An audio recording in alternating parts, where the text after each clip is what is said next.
What's up, guys? How's it going? My client is not loading, and I don't know why. Hold on. Let's just see if it's my second account, shall we? Let's try and load my main account, and let's see what happens there. Hope everybody's doing good. I hope you're all alright. Yeah, we got lots to talk about, lots to do, lots to say. This might be a dud, though. What you're watching right now might not even end up being the stream, because if it doesn't load, then I'm gonna try and restart my PC or something. I'm getting a black screen. I don't know what this is. I'm getting a black screen when I try and log in. Is it Launch Buddy, maybe? I don't know. Okay, my main account loads. So what does that suggest? That it's some kind of authentication issue with my second account? The 0 to Hero account? Why would that be a thing, though? Why would I be struggling with authentication on my secondary account? I don't understand. What is this? Alright, let's try something else. Okay. Yeah, we're having a weird technical issues stream here, and we're just gonna roll with it. So let's log into my email account for my secondary account, and let's see if that works. Hope we're all doing good. Ignore the lack of professionalism here. I don't know why you're on a wooden potato stream, if that's what you were expecting. Nonetheless, all right, let's see. It should be forwarded. That's the thing. I'm pretty sure I forwarded this account's emails to my Gmail, so it should all work. Let's see here. Let's see if Google will do me a favor here. There we go. Yeah, authorized login. Why am I getting authorized login issues? All right, it is Launch Buddy. So let's explain this. I guess the stream will be going on, so I can feel guilty about the fact this isn't, you know, too good. Basically, if Launch Buddy tries to launch a game or a client that has authentication issues, what will happen is it will error out on you in a weird way, basically. And so you need it. There's no way. It's not like when you use the regular launcher and it says, hey, please enter your code that you've got or whatever. You're just left questioning what it is, and that's basically what's happened here. The thing is, I've been tripped by this because I have no reason to. I don't know why the authentication would have triggered here, like, at all. But apparently it has. And also, apparently, I haven't forwarded my authentication procedures or emails to the right place. So, it's kind of just a mess of a lot of different things. Let's see if that works. The code you entered is invalid. Please try again. Alright. Let's try this one then. The really annoying thing about ArenaNet's authentication issue is that ArenaNet, oh, no, I've got to copy paste that again. ArenaNet, like, have a bit of a lag. I mean, a lot of companies obviously will have a bit of a lag, but they've got a bit of a lag after you try and log in. So you've got to, like, wait for a new one to come. Otherwise, it's the one that you think is the newest one is actually one earlier, and then the authentication doesn't work, and then you have to try again. It's just, it's a pain in the ass. All right, anyway, this should, question mark, hopefully, maybe, perhaps, be the code. Remember this network. No, it's invalid. I hate you. I hate everything. This sucks. How are we doing, guys? This is all good, right? What do you mean? Send me a mail. Come on. Hurry up. Damn it. How's everyone going? Let's check chat, shall we? Yeah, it's probably the same person who did the last cam. Also with us. Yeah, all right. If this is the stream, maybe I will get in then. Yeah, Mr. Orville sent another one, right? Look how cool this is. Another face cam, guys. Another new one. Please, listen, seriously, if you've got a bit of free time on your hands, make potato cams. This is cool. This could be like a new era of wooden potatoes goodness right here. And I'll tell you what's really cool about this. Mr. Orville, I'm throwing you on the spot here. Just a little bit. All right. So let's say he's got the same skill pin or a different skill pin, but it's the Nightfall skill pin. He's got the Nightfall map down there. He's got a cool, like, decanter or something. Or, you know, like... glass or whatever. He's got the potato. He's got a western, like, horse thing figurine. But look, this is something I constantly struggle with whenever I take stuff. I try to do the anonymous route on the internet, which is silly and stupid, but it's a challenge, damn it, and we're gonna go with it. All right, so whenever I do stuff where I like do stuff with my camera and I need to, you know, take film or pictures or whatever, I always have to make sure that I'm not in reflections. If you look here very carefully, you can see Mr. Orville reflected with his camera held up his hands, and I think you can even see his face in the reflection there. Look at that. There you go. See? So I'm going to be a douchebag. I'm going to point that out. You won't believe. You remember the unboxings I was doing, guys? The unboxings, seriously, I scrapped a Nightfall unboxing because I was in the reflection of it. And then I was too, like, demotivated by the fact I'd made a whole video and then had to scrap it to do the next one. To keep going. Or not the Nightfall unboxing, maybe it was the faction unboxing. Whatever unboxing you didn't see. And that's what, so far, and I'm not going to say forever, because I will go back to it, I promise. Listen, I keep my promises. I might be a slow burner, but I keep my promises. And any long-term watcher of mine will know that fact. I promise the unboxings will continue. They will happen. But the reason why they're on hold right now is legitimately because of that. Seriously now, it's because of that. So yeah, all right, here's another authorized login. Shall we try this code? This isn't going to work either, is it? They're so slow to email. Here we go. I'm going wild here. Remember this network. Please work. Please work. Ah, it worked. No, I don't care about SMS authentication. Get me in the game. There we go. It's working. Yeah, baby. All right, welcome, guys. Welcome to the stream. But for people on Wooden Potatoes 2, which finally has had uploads going again now. They've seen, like, nearly the end of Nightfall. They've seen it. It's finally working. Twitch sorted this stuff out. For people on Wooden Potatoes 2, I just want to say, for this video, when you type your little skip comment to skip the intro, skip to right about now. There you go. Good job, buddy. Go on, edit your comment down there and skip people right to here right now. And that will be wonderful. All right. Okay, so let's get our stuff going. Hope you guys are all good. Hope we're all having a wonderful day. So we've got 0 to Hero rolling today. I haven't really put in much prep, so now let's talk about the other stuff going on. I'm a little bit late today to today's stream, about 13 minutes past. I think 13 minutes late. The reason for that is because I've actually been at home. I went home for the evening. I went to eat a meal. We had a little bit of wine. I'm slightly inebriated as I do this stream. Nothing crazy, so don't expect anything crazy. But yeah, I had a nice day at home, and I guess I underestimated how long the drive back would take, so we're a little bit late, but hopefully that's not too big of a problem. Let's stop this being full screen and put it to window full screen. Warden Alien says this one is the Fractal Mystery vid. Oh, he subscribed. Thank you. It was great, and I didn't even play the damn Fractals. Dude, that's so awesome of you. So yeah, today, guys, I did the Fractal Mystery video. As much as I want live viewers for the stream, if you are interested, I do have a very cool video up on YouTube right now. It took me a while to make as well, so if you're interested, do go check out the channel. It's about Fractals Mist. It's about Arc, it's about Dessa, it's about basically every mystery. Essentially, what the video is it's actually a big recap. See, there's a lot going on with Fractals, and I haven't done too very well on my channel summarizing all of the developments as they've gone along. Now, Fractals are really interesting. They've got a great story there, and they've got a lot of intrigue, and there's a whole level of enthusiasm, engagement, and enjoyment that you get from playing a new Fractal when it comes out that I think most players miss because they aren't into the story right now, and they don't quite know where the story is or what's happening with it. So I've done a video, really. It's a Guild Wars 2 mystery because that's kind of the catch-all term I use if I spent a reasonable amount of time editing or working on the script for a video. It's a Guild Wars 2 mystery where I talk about the mystery of what's going on with Fractals, but really what it is it's, hey, if you don't play Fractals, this is what the Fractal story is. That's what the most true title for that video should be. It's a description of what the Fractal story is.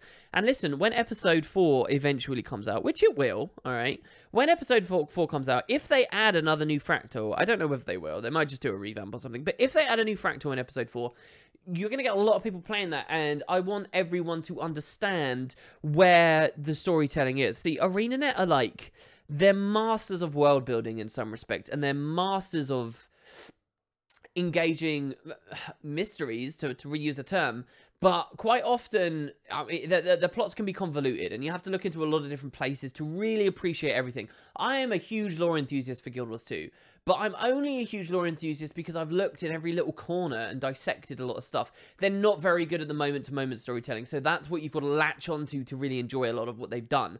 And I feel like most people playing Fractals don't know how great it is, and they don't know a lot of these little subtleties about the fact that Dessa is really, you know, for example, a loop in the mists, and that she's not really real, and stuff like the fact that Dessa had an ex-boyfriend and what might have been going on in the uncategorized Fractal, and then how Arc fits into all of that too is also really interesting, and that's why I did that video. That's why I so desperately wanted to do that video for a long time now. Since A Crack in the Ice came out, before A Crack in the Ice came out, I knew that that was a video I wanted to do. It took me ages. I've been promising it to you for ages. I've been putting everything else on hold. I've got a serious problem of promising you guys videos and then not doing that video and then cancelling everything else, which is, I need to get over. I need to be a better person and fix that. But now that it's finally done, basically, it's a great video. Go check it out. I'm rambling.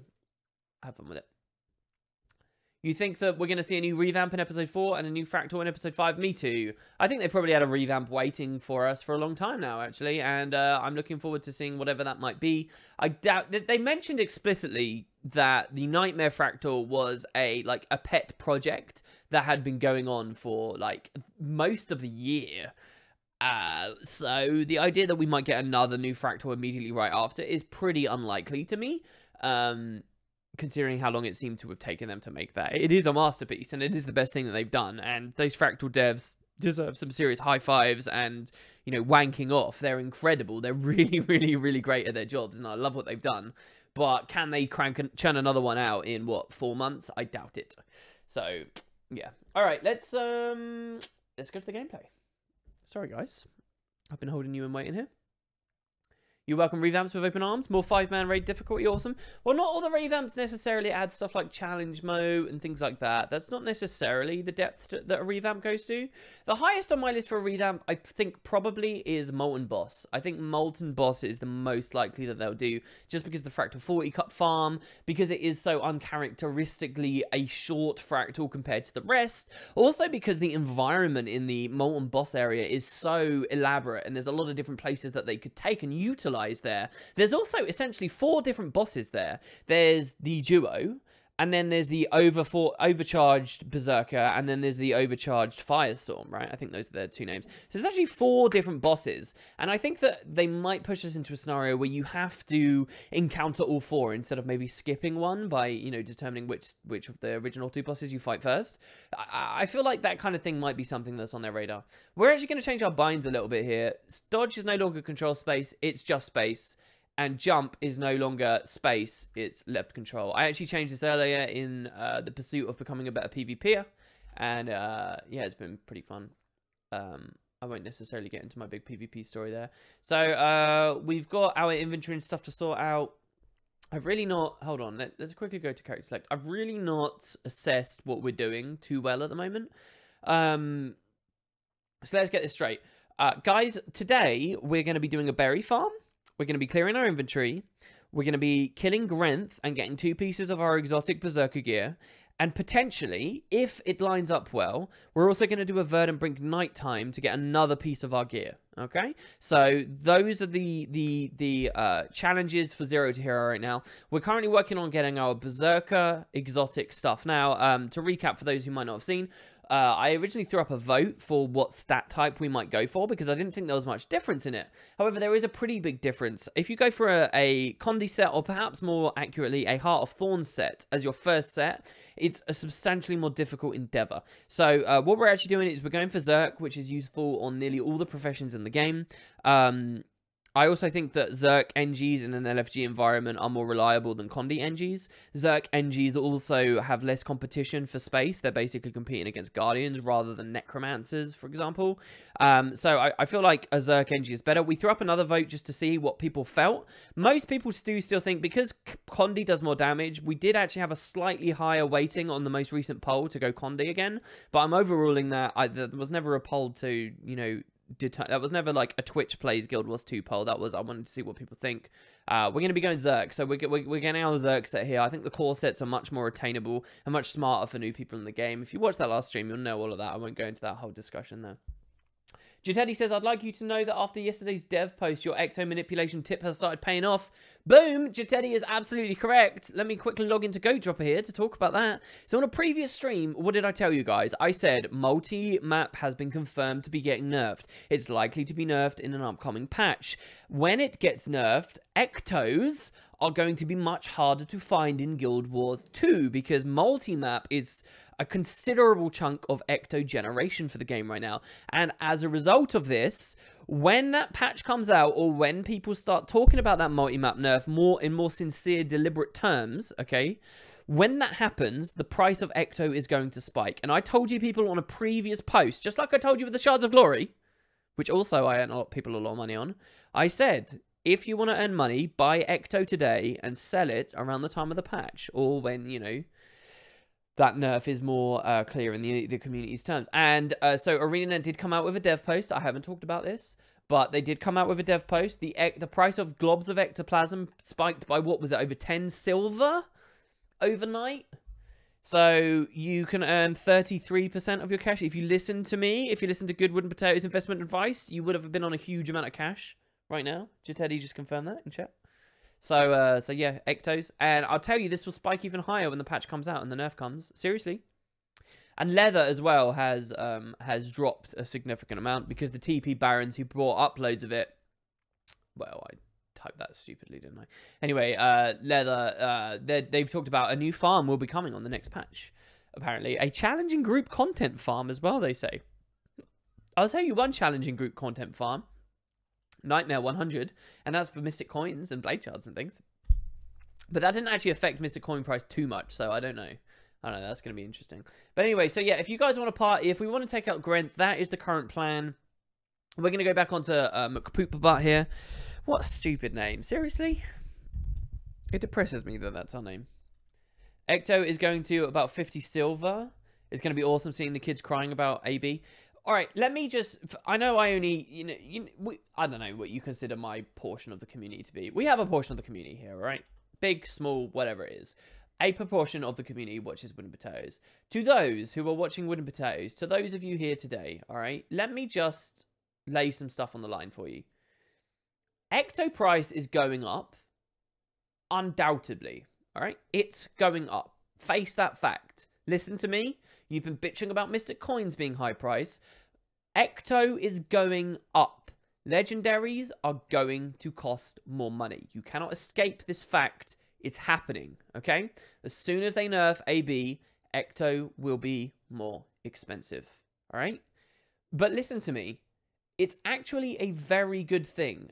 And if you are crying that it hurts the new players, you're wrong. Listen. Ecto is far stronger as a reward when it is something that people are adequately paid for and comes from a wide variety of different places in the game.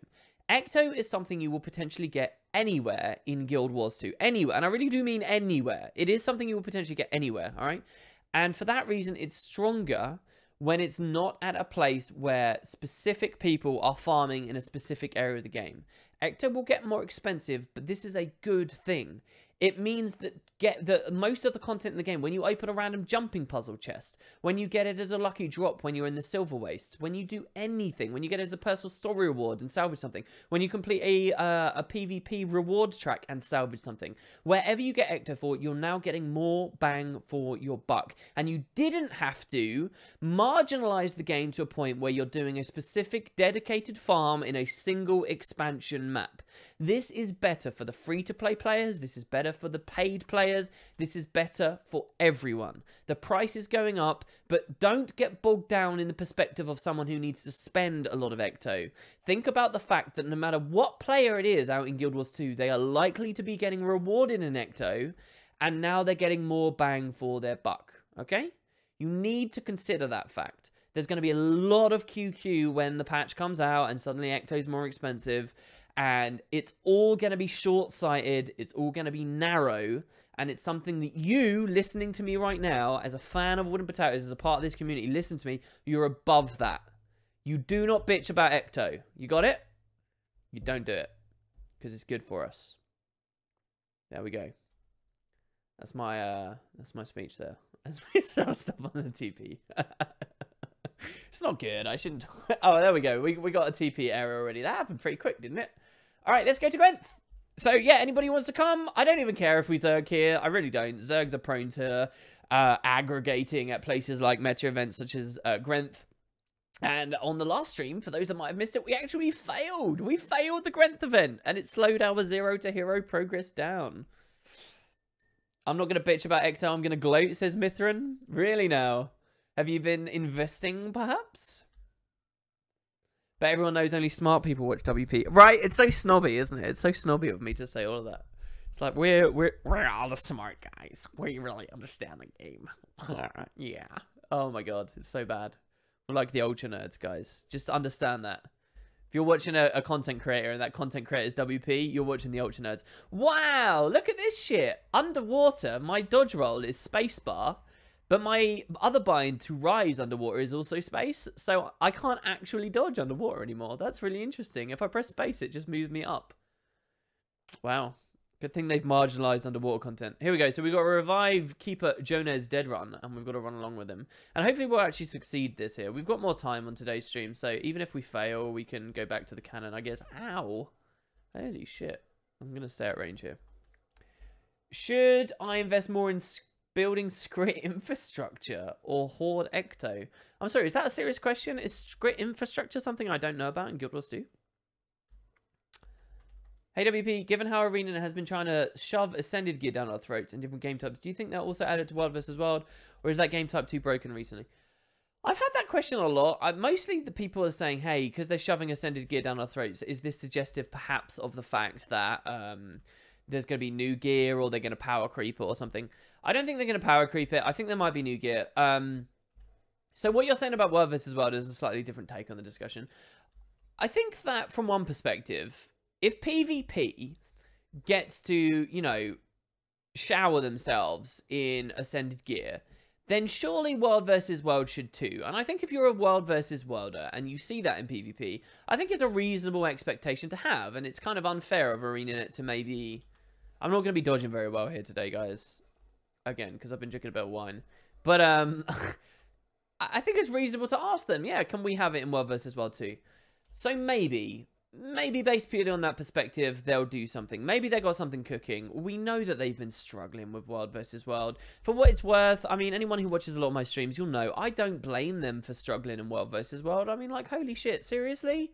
It's such a wild and difficult and varied game. It's let's not get into it, all right? It's hard, okay? It's hard.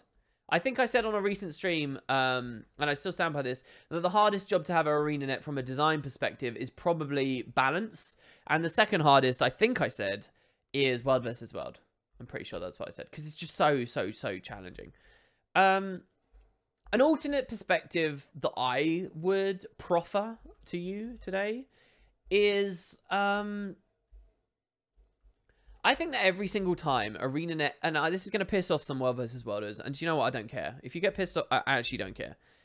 I think that every single time ArenaNet have ever said, you should be able to purely World vs. World. You can go from level 1 to 80 and do nothing except World vs. World. I think every single time they ever said that, it was a huge fucking mistake. And it was never something they should have encouraged in their audience as to thinking that it was an okay idea. It is ridiculous. Gear imbalance and this general notion of PvEers go to World vs. World and then maybe some World vs. Worlders go to PvP as well. Slowly the game types become more and more renewable as you transition game types. I think that's a really strong, sound idea. And I think that every time the devs suggested otherwise, that people should be able to purely World vs. World and nothing else, I think they muddied the waters. I think that every time the devs said that was a mistake, and I think that from the launch of Guild Wars 2, they always should have said World vs. World is a place to show off the gear you've attained perhaps elsewhere, namely PvE. If you look at, for example, the World vs. World, which to this day exists, world bonuses, right? The benefits you gain in World vs. World affect you in PvE. These were integrated game types. They were always integrated game types. And I think that pushing World versus World in a direction where people feel like that's a default game type. It is a game all in its own, separate to everything else. I think the idea that ArenaNet could tackle making 3 separate games all at once, I think these were huge mistakes. I think World versus World shouldn't exist in defiance of PvE. I don't think a single World versus Worlder is right to be snobby at PvEers. I think that those two should go hand in hand. I think the only one that has some right to be slightly different is PvP, because PvP was built on that competitiveness and equal footing. World versus World, at its core, I do not think is something that flourishes on equal footing. It never was. And so, World versus World should not be viewed as PvP with big numbers. It just shouldn't. And so, so I take you back to my question: should people get showered with ascended gear in World versus World? I actually think, you know, despite those other arguments we gave a second ago, perhaps in favor of it, I actually think that realistically, at its purest forms, if this had all been handled correctly, no, it shouldn't. Ascended gear should be acquired in PvE and used in World versus World. That is the way I personally would have taken it. And I think we would have seen a little less vitriol with some clarity on the purpose of World versus World if it was in that direction. But either they were too scared to do that, or they were too quick to listen to their audience. I don't know. But, you know, like, if you look at Mike O'Brien, right, like, he's like everyone's champion these days. Everyone loves the guy, and everyone's, you know, like, sucks his dick and stuff. But, Jesus. I'll tell you what, though. People did not like the guy for a while. And specifically, World versus Worlders didn't like the guy for a while, and it was built around a single interview from like some event. I think it was Rihanna, perhaps. Was it Rihanna? I don't know. A single interview with the World versus Worlder, and the World versus Worlder was basically talking about this, saying, you know, when are we going to get dedicated shit for us as World versus World guilds? Cater to us, cater to us, cater to us. We're the only ones that are important. Why aren't we getting dedicated resources? Blah blah blah. It was something like that. I'm being really mean. I'm sure the question was nothing like that. But his response, anyway, was that he felt everyone played a mix. All the Guild Wars 2 players played a mix of this and this and this, which is just ludicrous, because they've been encouraging people not to play a mix. They've been encouraging people that it was okay to believe you should only play World versus World. And that's where the issues started. And, you know, Mike got crap for that for years. For years. He was always the out-of-touch, you know, company man that had no idea what the community actually cared about, and had some lofty, stupid idea as to what the community actually meant. That's what Mike was. Sucks as what? I know, Jesus. WP next stream, 0 to hero, 1 to fully ascended, playing only World versus World. Can you imagine that? That would be wild. That would be crazy. That would be so interesting. Was that even years ago? I thought that was around the Heart of Thorns reveal. You're right, but listen, you're in the internet right now, Regno. And then on the internet, time moves quick, okay? On the internet, a lot happens, and opinions can change like that. Listen, today, you might think that Wooden Potatoes did a good Guild Wars 2 mystery. Tomorrow, Wooden Potatoes hasn't put out any quality content in years, all right? This is what... We're fickle people on the internet. I include myself in that. I'm fickle as all hell. But yeah, you know, that was a big thing. Maybe that's still sort of around in the World versus World sectors. But yeah, I mean, that's my opinion, really, on World versus World. I don't even think you should get ascended gear thrown at you as a bribe to play PvP, which is, let's face it, basically what they're doing there as well. And they didn't even do that right. It's still too easy. It's way too easy. Listen, PvP, I play a lot of it at the moment. I go on these epic win streaks followed by epic losing streaks. I don't know what's up with that, but I'll go from like Platinum 2 to Gold 3, and then Platinum 2, Gold 3, Platinum 2, Gold... I will swing that hard back and forwards. And that happened like just 2 days ago. And well, no, that's not the reason. Anyway, there's very little people in PvP at the moment. Very few. You see the same face, EU or NA, it doesn't matter. You see the same people again and again. Guys, at Reset last night, all right? So, what's the date? Let's have a quick look. So, the 27th, okay, until the 28th of January, Season 5, I was Gold 3. I was right at the top of Gold 3. I was basically Platinum 1, all right? But at that point, even in Gold, at Reset, because of Decay, for a period of maybe an hour and a half, I was in the top 250. Me, Wooden Potatoes. I was one of the top 250 people in the entirety of Guild Wars 2 at PvP on EU. On EU! When there's a bigger audience, when most people actually play. I was top 250. And I was only in Gold, and that was an aberration. That was quite odd. I very rarely go back down to gold. But that was crazy. I almost took a screenshot of it because I was like, holy fuck, I'm top 2. And then, you know, after an hour and a half, the people who had decayed played their games and then stopped being decayed. And then I got pushed out again. But, you know, that's a sign, guys. That's a sign of how small the PvP population is right now. Compared to where it started, that is ludicrous. And I'll tell you why it's dropped so much. Because the Ascended gear is far too easy to get. Because they vomited it at players, bribed players with it, and hoped that they'd find enough enjoyment to stick about at the end. And some of us did, like myself, but I think most people only play for the rewards. You know what's really enlightening? If you go to the game browser, look at this shit. Oh, wait, no. Oh, is Teapot doing Mystic Pills right now? That's funny. Well, most days, when you look at this, this is like empty. Every server is empty except one, which is called farming. Right? Farming. People will only be there as long as the farm's available. God, MMOs suck in some ways. WP for ESL Pro League. Dude, I feel very strong at Thief. I really do feel very strong at Thief. I've started doing a lot of cool stuff. A lot of like little mechanical things that I've never really thought about doing before. I think my rotations are getting really on point as well. Sometimes you'll get a game where like not a single team fight or skirmish could be won no matter how much you +1. And it sucks and you're going to lose full stop. If you're not duo queuing, you are, no matter how good you are, I feel personally, you are subject to some serious RNG. And you can keep climbing, sure, but there's a lot of RNG as a solo queuer. But I feel like I've been doing some very cool things. Like I struggled with... Oh, look at this Zerg! Yes, Professor Moggy, what a legend! Oh, my hero! Oh my god! Everybody give up for Professor Moggy, the purple tag! Look, this is not Wooden Potatoes Zerg. This is just a Kershaw Farm Zerg. This is cool. Who still farms Kershaws these days? WP Thief tutorial ink. I would never do one of those. If you want to see a really good thief, Cinder's a very good thief. And he's been putting out a lot more content than most thieves in the game at the moment. If you check out his YouTube channel. I think he's fascinating to watch. There's a lot of really cool little things that you'll notice there. There are very few thieves in the game who will +1 a node, identify that the person they're +1ing is low on health, and actually pop Signet of Agility purely to give their ally dodge rolls so that they can sustain a bit better. There are very few thieves who actually think to do that. Cinder's one of those few thieves who will think to do that. It's very cool. Really fascinating stuff. If you can, and he's not a particularly arrogant PvPer, but there's always a level of arrogance that comes with that. So if you can sort of handle that, if you're at least a little bit rounded, you'll I think you'll have a lot of fun watching those, or the streams indeed themselves. If only you were happy about the Zerg because you're almost overwhelmed by mobs and difficulty.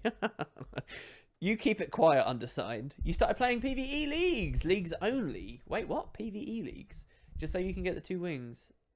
I don't understand what you're saying. Now you're only 4 days away from the legendary... Oh, you mean PvP leagues. Is the Tempest support guide still happening? It is. Yeah, I've got that video finished. Listen. You have to understand. I make a mistake on YouTube. Again and again and again. For years, I have made one mistake. All right?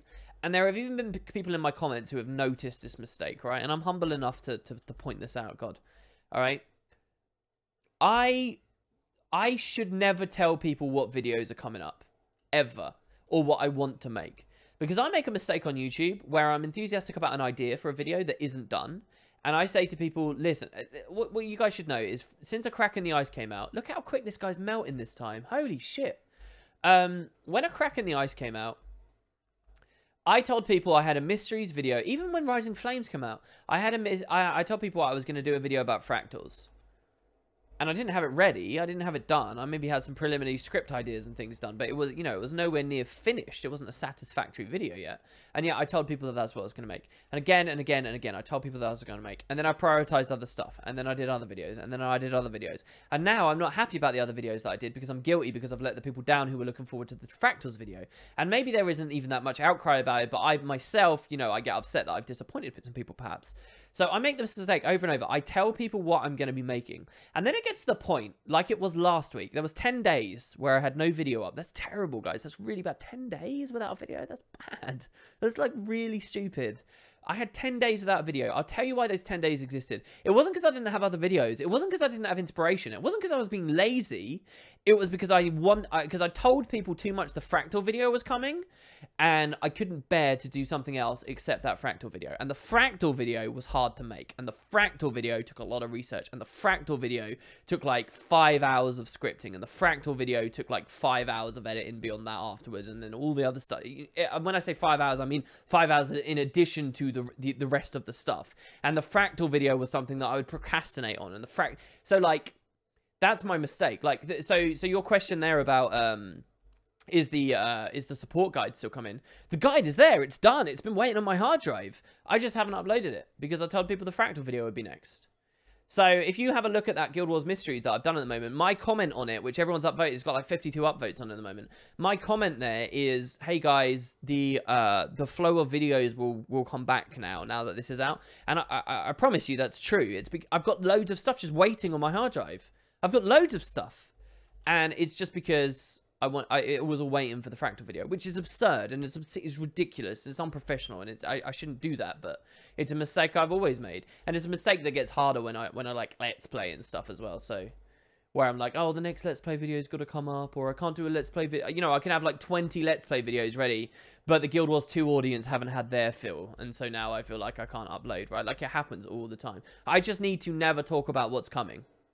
But I get enthusiastic about it, and I want to share it, and I like what I do, and I like you guys, and I want to, you know, give that insider info. So, yeah, I don't know. We got to learn from mistakes, and I struggle with that. I can identify it. You could make a Minstrel's Chrono video because Teapot is delaying his to oblivion.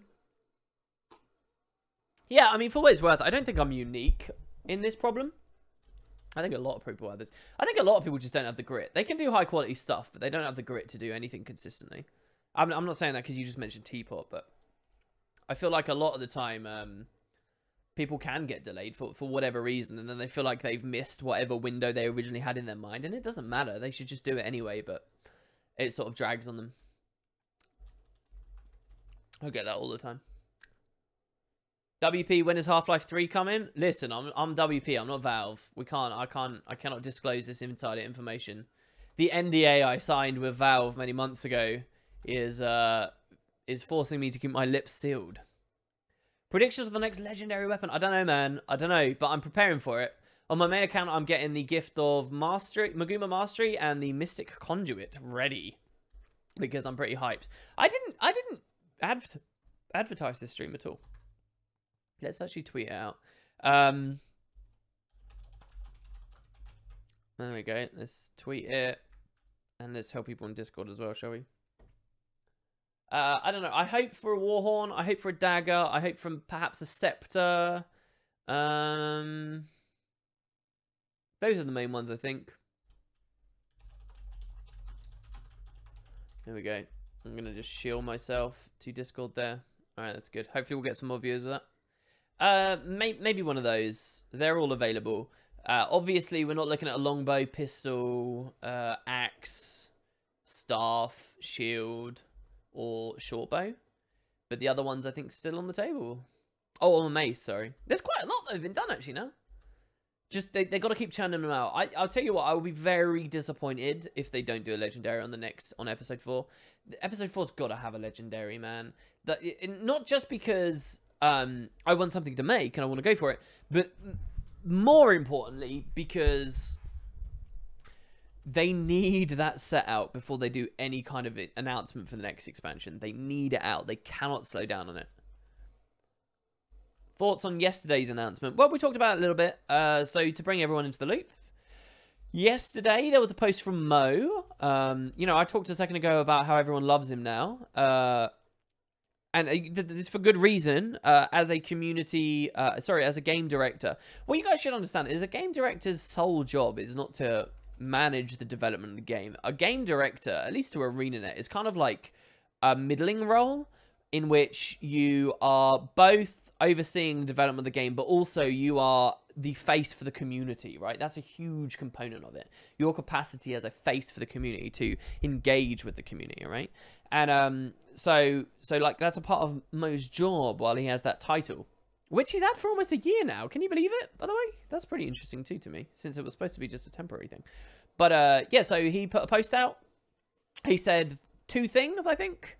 Number 1, he said that multi-map... Oh, well, no, he said that episode 4 was underway and that... What did he say? Did he say February? I can't remember. Someone confirm in chat for me. Did he say February? I don't think he said January, did he? Obviously not. It's just a couple of days. So that's coming out in February, which is very cool. I'm hoping for the end of February. Well, I don't know. Maybe this is a situation where I'm not going to hope for the really late. Anyway, it's coming out in February. He said multi-map is getting a nerf, thus the Ecto Spike, which I already talked about, and hopefully people agree with me on what I said there. If not, maybe make your thoughts clear. And then lastly, he said that a leather farm was coming, but I think he specifically, did he say challenging content, challenging group content to get it? Which is excellent, and what I think they should be prioritizing, definitely. So that I'm quite curious about as well. Do you think if the next expansion will add a new type of movement, like gliding and Heart of Thorns? I do. I'm very much in the camp that I think mounts will come in the next expansion. And I'll tell you what's on the tip of my tongue, a video about mounts. I would love to do a video about mounts. However, I'm kind of that sinister corporate moneybags man at the moment. I'm not sure whether I should wait, actually, until an expansion announcement to do that video. Because I feel like it would just get more viewership and more... It would earn more for what it's worth if I wait until the next... Until I wait for the announcement to talk about it, rather than doing it here, now and today. Maybe that's wrong of me, but... this is annoying. What can we sell? We can sell this lodestone. But yeah, I do think that that's a thing. I do think that we'll see mounts, and I think that new type of movement is going to be perhaps the thing to earn them a lot of money on the gem store, and hopefully put us into a really stable, nice position where they can hire on more talent, more experienced talent, and the game can get pushed even further. What I want to see from ArenaNet, right? What I really want to see, and I really want to believe it, okay? I really want to see some optimism about the future of Guild Wars 2. I really do. You know, supporting this as a great MMO. I feel like we've lost a lot of that. And I feel like... You know, like all these community departures we've seen slowly over time, like there's this departure and then this departure and then this departure. One of the reasons why it kind of hurts, why it kind of stings, is it's like, you know for a fact, those are individuals that have just lost faith in it. They're just like, yeah, Guild Wars 2, it's like, we tried, fuck it, I'm out. And it sort of feels like when a dev is saying that, it's like, you know, that's why it stings, right? That's why it's worse. And so what I really want to see to counter a bit of that, and to really fuel a lot more of that in the community, is just that kind of, you know, that raw enthusiasm. Guys, this is still just the start. You've got no idea what we've got planned. We are going to keep pushing it. We understand what this game is now, and we have some incredible ideas for you. Well, please keep tuned. Like, and not to just shift the sale of an expansion, but because you know that there's true love for it back there. Do you know what I mean? I feel like there is some of that out there. I really do, but I feel like we just haven't seen it recently, and that makes me a bit sad. That's what I'd love to see. You don't think all the devs left for that reason, but you definitely get the feeling that that's why CJ left, because he lost hope. I don't know. You could also think that, like, it's an individual's career decision, right? Like, there's a lot of things that can go into that. Like, Colin specifically was talking about his family and talking about his commute and stuff. And who are we to judge something like that, you know? It's not all about... It's easy for us as narrow-minded nerds on the internet to, you know, boil it down to one thing, Guild Wars 2. But, you know, these are people's lives. I just saw the word. I wasn't supposed to do that. I shouldn't drink wine and then start streaming. This is so bad. Oh, dear. But yeah, I would just love that. I really want to see that, you know, like... These expansions are the start. It's really interesting looking like Grinding Gear Games and the way that they handle their community, and they talk about the things that they're pushing. It's kind of just like a different position. He also said Legendary Armor is going to be finished and maybe released with episode 5. I remember, actually. Yes, you're right. So yeah, that was another statement from Mo on the forums. Legendary Armor coming, guys. That, by the way, if you want more, I mean, you've kind of missed your boat now with the Ecto. If you want more investment opportunities, I would now start looking at legendary armor. I would look at the things that go into the stuff specific to making legendary armor that we know about. So for example, the rares that you trade in for provisioners tokens, guarantee you, those are going to go up like a man at a whorehouse. Seriously, they're going to be very, very, very expensive. They're going to spike because of people who haven't been preparing for provisioners tokens. And I'm telling you, that's probably a place to earn money as well. Unless someone with some serious cash behind them has already taken that opportunity. Alright, here we go. So, Karma. This place sure has a lot of bones. Maybe I should start collecting skulls. Think there's a market for that? Is that what you came here for? No, I have far more important work. I'm maintaining an arcane symbol that's going to save the world. I have to keep it from functioning. I just get bored and my mind wanders. What does it do? When I triggered it, which was no small task, I severed this temple's connection with other Gren statues across all. Oh, and the ritual should keep risen out of here. What was the connection between this temple and the other Gren statues? Zaitan was working through his risen priest here in this temple to rouse Gren statues across all to attack our troops. This was the priest's base of operations. I'd still love to see an ore revamp where, like, you want to have one epic long push and all the temples are like secondary objectives that you might get, you might not, that make the way easier as you pass through tons of corrupted areas that can become safer the more temples you take as you go. And, like, you've got to, like, make the strategical decision of splitting your forces. All right, so anyway, check it out. So this is Berserker stuff. And what we're going to go for is medium. And we're going to go for the coat, which comes on a rune and we don't really care, but that's fine. So we're going to go for the coat because this is the most expensive and most stat-worthy piece, all right? So we're going to grab that. And you'll notice that ArenaNet kind of foolhardily valued these all the same. Holy shit, we don't have enough karma. Oh my god, we don't have enough karma. Who would have thunk it? We don't have enough karma. I can't do this event again. We can't do this event again. How much do we need? We need 900 karma. Shit. Where's that tag? Where is the tag? The tag's at Melandru. Let's quickly nip up to Melandru. Oh my god, we don't have enough karma. How? When did we spend karma? What is this? Oh my god. It's interesting though, isn't it? Missing 900. Yeah. I thought we had more than enough. There was a bug once where you could get more provisional tokens. Yeah, that was interesting. Yeah, and I have friends that still have, you know, just rested and been happy with the fact that, you know, that's what they did, and that they've not been punished or had them taken away from them, which I think is so lame. Just because I'm a salty, horrible man, and I feel the need of dragging everyone else down. I can't be happy for them in their nice situation. No, no, no, no, no. Alright, the tag's here, Professor Moggy. What are you doing, man? Are you going over to Melandru? The fact that this statue here is active, which is a Melandru statue, tells me that the event is not finished. Also, we have this cog here. I'm not sure what event that cog might be, but we'll check it out. Oh, I spent it on magic tools. Yeah, interesting.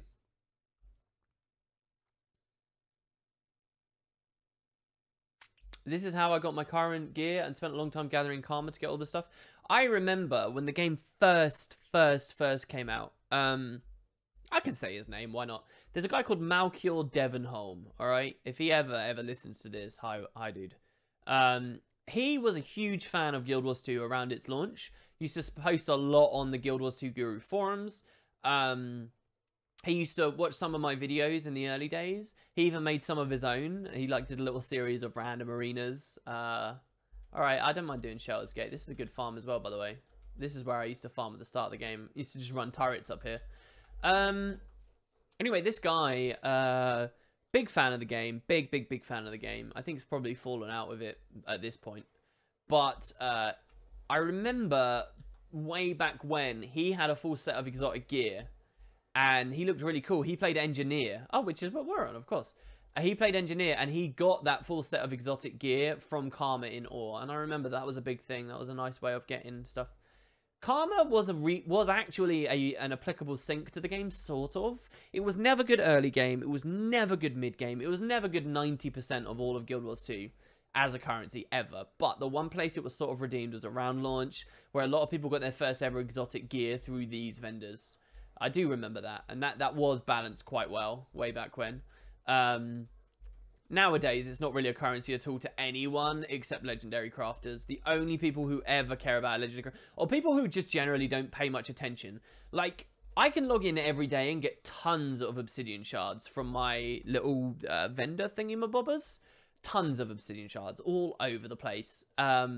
Like karma, I just don't care. I've got 3 million karma. I'm probably gonna make like 2 legendaries back to back. I've made Chuka and Champawat, and I will probably make whatever this episode 4 one is. Probably, as long as it looks good. Please, I'm reading it.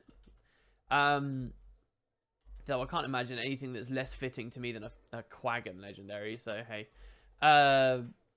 it's only up from here. Basically, is my point. And I still am not going to care about karma. I've still got tons of the stuff. So karma's just a terrible, and it's one of the foundation currencies for this product as well. That's what really sucks about that one. All right, here we go. Let's go Joe Fasts. Let's trigger that. Defend his Dolyax.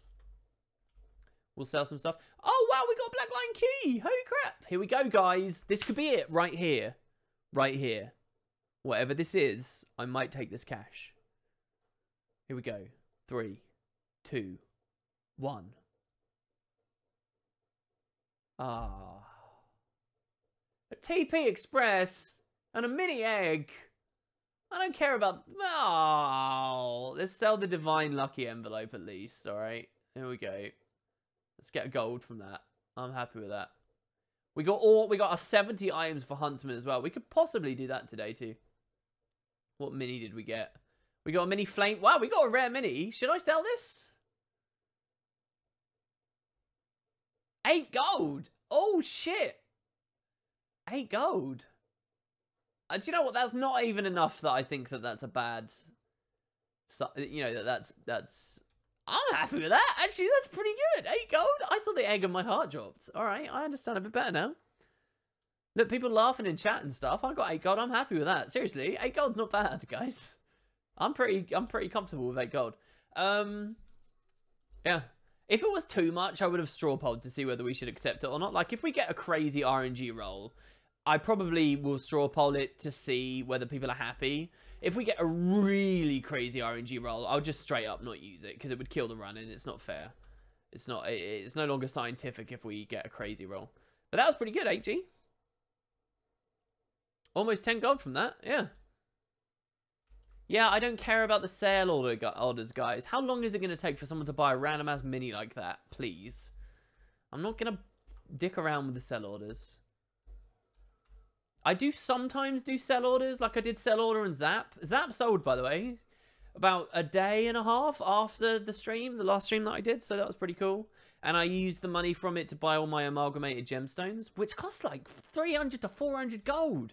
And I put buy orders in for that as well, which haven't actually filled yet, which is kind of lame.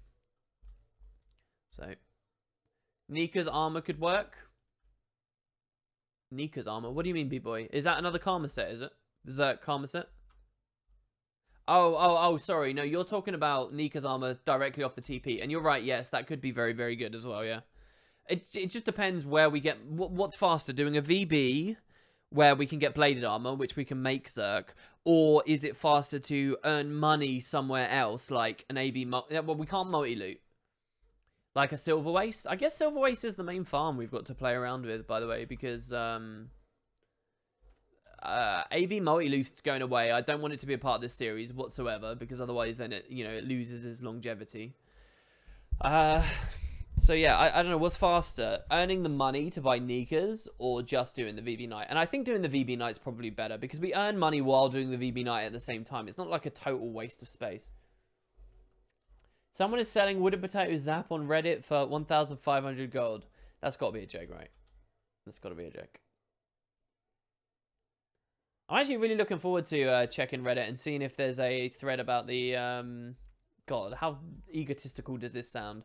I'm looking forward to seeing if anybody did a thread about the Fractals video and seeing what they say. Because on Reddit, people can be a bit more snobby on Reddit. Well, a lot more snobby. Because they generally are more in the know if you're on Reddit. But also the discussion can be a lot better as well. So I'm looking forward to seeing if anybody's got any cool comments on what they think about Dessa's boyfriend. That's like half the fun of, like, when you do videos about stuff you really, really, really care about. That's so fun because you're drumming up. It's like the same as, like, Have you guys ever really cared about something and gone on the official forums or gone on Reddit and started a thread because you want people to talk to you about it? You know how cool that is when people finally do, when they finally do talk to you about it. And you're like, yeah. Or how sad it is when nobody responds to this thread that you've made that you give such a crap about.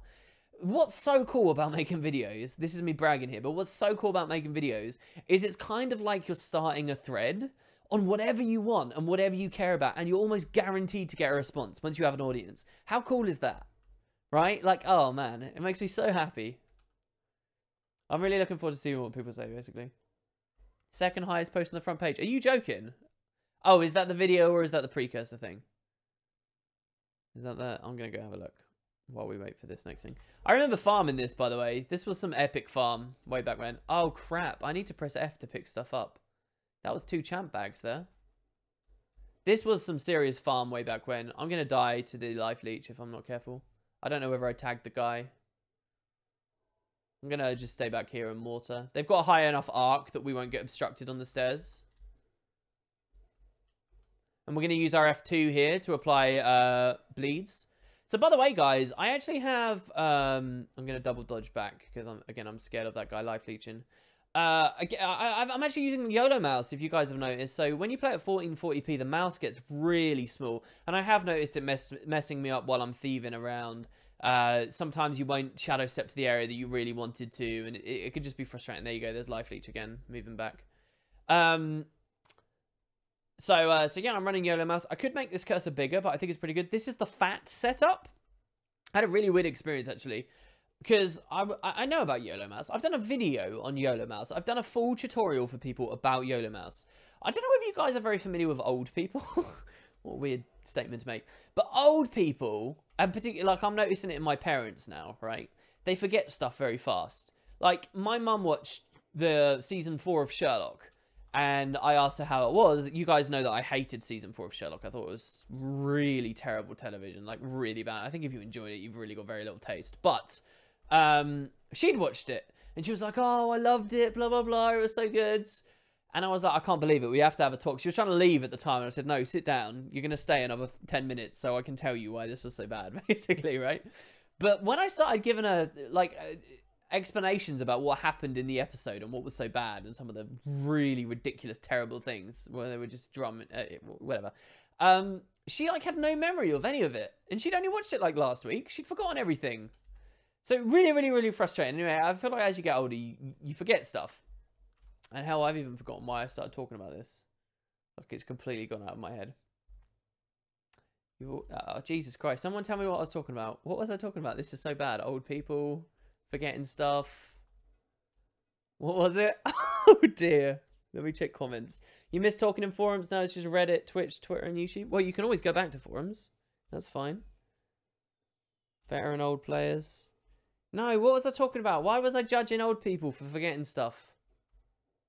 It's completely gone out of my head. Oh, Yolo Mouse. Yeah, there you go. Yolo Mouse. Yeah, so I've done a video on Yolo Mouse. I've talked about Yolo Mouse. It's a tutorial on how to run Yolo Mouse.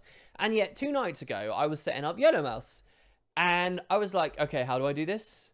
And I downloaded it, and I looked at it, and I realized I'd have to read the README to understand it. And then the README pointed to another thing, and then it pointed to another thing. And I was like, for fuck's sake, I can't remember how this works. I can't remember how to use Yolo Mouse. So I was like, oh, this is really annoying. I've done a video on it before. And here's the hilarious thing. There's a Guild Wars 2, I think it's on like GitHub or something. There's a post from someone on the Guild Wars 2 community who made a bunch of custom mouse cursors, which you can see on screen right now. This is a custom one, right? They're bigger, they're outlined, they have a white outline, they're easier to see. This was something someone made. On my video, I talked about this, okay? But so I went to Google and I searched Yolo Mouse Guild Wars 2. And then I found the Reddit thread where the guy did this thing. And then from the Reddit thread, I went to his GitHub. And his GitHub contained all the mouses and stuff. And when in his README, he said, listen, these are the mouses. First, you need to add these custom cursors to your installation, which I'm not going to explain how to do. You should go to the Yolo Mouse website to explain how to do this. So I'm like, oh, for God's sake, fine. I'll go to the Yolo Mouse website. So I go to the website, I go to the tutorial section on how to add your own custom cursors. And what am I presented with on the Yolo Mouse website? 2 guesses, right? I go to the Yolo Mouse website, and there, on the website, I see a big link to, on their website, I see a link to a video. Whose video is it? It's my video. My own. It wasn't even Guild Wars 2 specific, my own, and I'm very flattered that my video is on the Yolo Mouse website. But I looked at that and I thought, for Christ's sake, how weird and surreal is this situation that I'm now in? I'm trying to install this thing, and I've avoided looking at my own content for it. I have no memory of what I talked about before, like some, you know, messed up old guy that can't retain information for very long. I made that video, and even I'm refusing to watch it because I don't want to sit through 20 minutes of babble until I get to the good bits. Like, it blew my mind. I was like, wow, that's my video. So through all of this, I've just been linked back to myself to learn how to install this. And I was like, ugh. But in the end, I figured it out. It's fine. So that was a fun little experience. But yeah, you know, I'm a total hypocrite. I hate watching videos as technical tutorials. I hate it. You know, like if someone leaves a video on my, if someone leaves a comment on my Yolo Mouse video saying, "Oh, just get to the point, for God's sake. I just want to know how to install Yolo Mouse," or something like that, I'll get annoyed with them. I'll be like, "You're a twat. You're a dickhead. I don't like you." You know, I'll be offended. I'll be upset. I'll take it as a criticism upon myself or whatever. But the truth is, I'm exactly like that. I hate watching videos for technical stuff when it would be way better as a text guide. And I'll openly admit that. Whenever I do a video for Reshade or Yolo Mouse or any technical thing, or, you know, Launch Buddy or something, all that content is way better as text guides. And I would never watch a YouTube video for something like that. I want the text guide. Let me skim to the bit that I want to look at. Like, I'm like such a massive dirty hypocrite for even making content like that. My #1 rule on YouTube is make stuff that I would want to watch. And yeah, every time I do a video like that, I'm basically breaking that rule because I'd never watch a video on how to install Yolo Mouse. What? I'm going to sit through 20 minutes of some British guy telling me how to do it when I could just find a guide written somewhere. So it's like, ah. So is this mouse tool officially allowed? It absolutely is. And even if it wasn't allowed, I don't know whether this gives you comfort. I have a feeling it doesn't give you comfort. But even if it wasn't allowed, I think it's... I remember at the time of making the video, it's basically impossible for them to even know that you're using it. It's more about your Windows setup than anything to do with Guild Wars 2. It's just an overlay. That's all it is. It's absolutely allowed. Now you know how we feel about your videos. You're banned now, Danza13. Bye-bye now. That's it. It's over. Would you ever listen to some British guy for more than 20 minutes? I know. What is wrong with all you people? Seriously. Well, luckily for me, I don't do tech guides. I do story analysis. I don't know what I do, really. Stephen Fry's pretty nice to listen to. Yeah, I don't really have any... I'm not quite that caliber. Maybe one day. That's weird to think about. What if in like 40 years... Okay, how much karma we got? We got 42k. Okay, Gren is still captured, correct? Yes, it is. Okay, good. Phase 1 of today's stream complete. Or almost complete. Don't you dare... Wait, Arcanist Zaf? What's that event? I don't know. Oh, he's going to go into the other area of the place, isn't he? Alright, so here we go. And then I'm actually going to buy the leggings as well here. The Rubicon leggings. So, Zerk again... but legs again are the more expensive ones to craft or whatever. It's just sort of safer for any noobs watching this. Maybe you should just understand the best thing to do really most of the time in Guild Wars 2 is to go for the chest and legs of whatever set you're going for, and then the others, because push comes to shove you might then want to craft the other bits, and the other bits are much cheaper, but chest and legs are the expensive ones. Okay, so medium, Zerk, legs. There we go, with another Grenth rune. So now we're very low on karma. Hopefully we can claim some of that on the new map. Especially if we get some of the perks in the new map, which we can buy for Magic Find. But so, one step at a time. So there you go. That is a chest piece. Let me just be clear. The rune will change eventually. But this is a chest piece we will raid in. This is raiding gear. Alright? This is the first piece of raiding gear. And this is the second piece of raiding gear. Alright? So we're there. That's stat cap right there for our purposes. Well, that's a stupid comment. Ignore that. But yeah, so we're there. All right. Now moving on. We're gonna go back to Bitterfrost Frontier. We're gonna buy another kit to salvage some stuff down here. The basic salvage kit. Salvage master working lower. Got a bunch of stuff there. Open these. Salvage that down. Get rid of the luck. Deposit that because it's going to be worth piss all.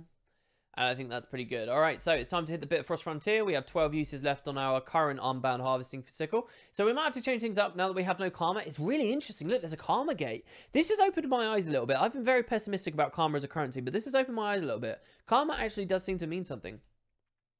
How many legendary weapons do I have? I think I have 7. Let's see. I've got Dagger, Focus, Scepter, Staff, Trident. Why do I feel like I'm forgetting an Ellie weapon there? Dagger, Staff, Scepter, Focus. No, that's it, isn't it? Trident. Alright, I got 6. And then Chukun Champua. I got 6. Am I forgetting an Ellie weapon? Oh, and Warhorn. Sorry, yeah. And then Warhorn. So 7. Yeah, Warhorn. That's it. So I got, which is Tempest. So yeah, I got 7 legendary weapons. So I had an idea I pointed out in, oh god, I was trying to throw the potion. I grenade barraged my own feet. Let's not go up to that guy just yet. So I had an idea, guys. Listen to this, all right? So we all know about bloodbound weapons, right? It's so stupid that that guy spawned up there. He's not even going to give us heart credit or anything for killing him. So so bloodbound weapons, all right, are weapons in this game. It's kind of a World of Warcraft idea. There are 2 places in Guild Wars 2. I feel like there was a total lack of inspiration. Or maybe it was like an intern or something, I don't know. Or someone that just doesn't understand Guild Wars 2, but was implementing something. And I feel like there's 2 positions where they were literally like, oh, I've played World of Warcraft, I'm going to put this in Guild Wars 2. Right, literally. Despite the fact there is no call for them whatsoever. There are 2 places I feel like that's ever happened with Guild Wars 2. Place number 1 is the Elven Brew Monastery Club thing, where you get a drink 1 per month for logging in and going to a main city once per month. So stupid, so irrelevant, so unimportant, so unnecessary for Guild Wars 2. Just stupid. Why that's there? I mean, I'm not gonna look a gift horse in the mouth. Content is content, I guess, but Christ almighty, it literally just looks like it's there because hey, it's in other MMOs, so whatever. And the other one is bloodbound weapons. So bloodbound is this idea, you see it in other MMOs. It's gear that levels with you. So when you're level 1, you can equip this rare gear, and it's really strong. And when you hit level 2, it becomes level 2 equivalent as well, and it levels as well. And then when you hit level 3, it levels as well. And when you hit level 4, it levels as well. So something like this is incredibly profound. It's a very, very... It's one of those types of items in the game that... In my mind, I always call items like this like the heat death of the game kind of items. Because what this does is it undermines a huge amount of the other systems in the game. Once you have an item like this, you never have to care. And they're account bound, so you can take them from character to character to character, right? Once you have an item like this, you never, ever, ever have to care again about artificing or weaponsmithing or whatever it is, you know, all the way up to level 80. None of those items matter to you anymore. What this does is it overwrites everything, all the systems, all the currencies, all the game time that is involved in anything else, right? So in my opinion, items like this are actually terrible for the game. They're really bad for the long on the long term. They're terrible for the game. And I think ArenaNet appreciated that, and they put a very high cost on bloodbound weapons, 250 provisions tokens. I've openly criticized as well that even me with my opinions, I feel like 250 provisions tokens is way too high, because the benefit you get from it in Guild Wars 2, and this is the reason I don't think it should be there in the first place, is just so minimal. The leveling phase of Guild Wars 2 is nothing. It doesn't matter. People will just use the level 80 boost anyway. On the one hand, ArenaNet put in bloodbound weapons. On the other hand, they give us thousands of tomes of knowledge. Why we get tomes of knowledge from shit like fractals, I don't understand. So it's a really misguided thing to put in the game. Anyway, I had an idea. So on my main account, let's assume that bloodbound weapons are a good thing for the game. They're there now. Let's face facts that, you know, they've been added or whatever. On my main account, I've been getting a lot of ascended weapons, loads of spare ascended weapons. And what I've been thinking would be a really good idea is, what if through the Mystic Forge you could combine 4 ascended daggers and you get like a crafting item out of it? And then if you craft tons of those together in the Mystic Forge, you actually get a Bloodbound Ascended weapon. And what this would do is this would provide a sync for all of the Ascended spare stuff in the game that I think a lot of veterans are ending up being swarmed with. And having a Bloodbound Ascended weapon, I think would be a really interesting idea. If we're going to live with a world where apparently Bloodbound weapons are okay and we may as well go for it. But it would be like an enormous sync. It would be like 50 to 100 of the same... 50 to 100 Ascended daggers becomes a Bloodbound Ascended dagger or some crap like that. But then that's kind of a weird thing to add as well because it kind of makes them better than legendaries in some way. And I think it would be a terrible idea to make that a part of legendaries, again, because of the heat death of the game. So it's kind of... It's in a weird place. But I think that's an interesting idea, right? Major feature of the next expansion, account bound levels, level 80 to once and all characters on your account. All right, guys, in chat, I've got a question for you. I want a lot of people to respond to this. So please, please, please, engage your brains, think about it, sit up, get to your keyboards. I really want responses. Wow, we can't even buy these. This is really wild, isn't it? This is really interesting. I never thought this would be a problem. This is cool. This is cool. I was wrong, right? I was wrong. I thought that karma wouldn't be a facet, but it totally is. You can't just 0 to hero and get a ton of berries. Unless, well, maybe we... no, because we started with some karma. You can't. You need a karma farm. You need a place to get karma. This is really interesting, isn't it, guys? I'm going to pop our celebration booster. I don't know whether that's karma gain. This is really wild. I think we may have to go to VB instead first. I mean, what else do we do? We finish events? I've never once in my history of Guild Wars 2 playing Guild Wars 2 done an event purely for the karma reward. This is a first. I've never experienced this. But look at us now. We're doing it. We're getting karma as a reward. So, listen, as we build Unbound Magic, we can actually start getting karma from mobs in this map. And I wonder whether karma will be a problem once we do that. So maybe we should focus on buying that. That's really interesting. Plink's chain for karma. Look at this. This is great. All right. Okay. Anyway, my question to you all. Let's grab this vista. Here's my question. If you were given creative control of Guild Wars 2, okay? So imagine that now. You're at ArenaNet. You're living it up in Bellevue. You got their sick-ass kitchen with all their, like, snacks and things. You're playing some, you know, old fighting games and stuff in the lobby or whatever it is they do. You know, you're there. You're there. You can hang out with people that, you know, that you've seen on streams and stuff whenever you like. You're there. That's it. You're in, right? And they're all looking to you. I want to know, okay, in chat, what change you would make that is the most hated by the community or most controversial. Because I've got about 1 million changes I'd love to make that the community would hate. About 1 million of them. All right. So I want to know, what is yours? What is your most controversial change that you would make? Let's hear it. I think these responses are going to be fascinating. What would you do that everyone would despise you for, but you feel like is for the better of the game? Or, you know, or do you take the alternate position that you feel like any change that would draw the community's ire maybe is a terrible decision? Love Hentai Zero, who's got a great name, says, I would fuck the raid system. What does that mean? You would focus even more on Sylvari in the story? You'd remove stealth? Nothing? You wouldn't do anything? I would delete World versus World and replace it with a large-scale PvP? I'd add a Linux client? That's not bad. Total overhaul to first story? Why is that bad? Gear progression, says Calamari? Gear progression? Look at this. Stop development of Guild Wars 2 and go for Guild Wars 3? Whoa, remove transmutation charges from PvP and map comp rewards. I'm with you there on Spentrix 8. I would do that. Stop development of expansion in order to rework the old maps. Wow. Collections? Typing everything you delete? Everything? Really? Make Quag in a playable race. Remove diminishing returns. Wait. Plapped, you said remove diminishing returns. You realise that gives bots an avenue to inflate the game to a point where you'd never be able to compete with them, right? Right? You realise that that's just a straight up dumb idea that you've got there. Sorry to be mean, but... Return the hero point cost of elites back to their original and character bind masteries. I'd give you both of those angry push-ups. You're my man. You're allowed in my limo. Give warriors stealth. Well, that might come in an elite spec. Do you mean baseline? What the fuck? Remove the ability to chat with other people? What? What is this?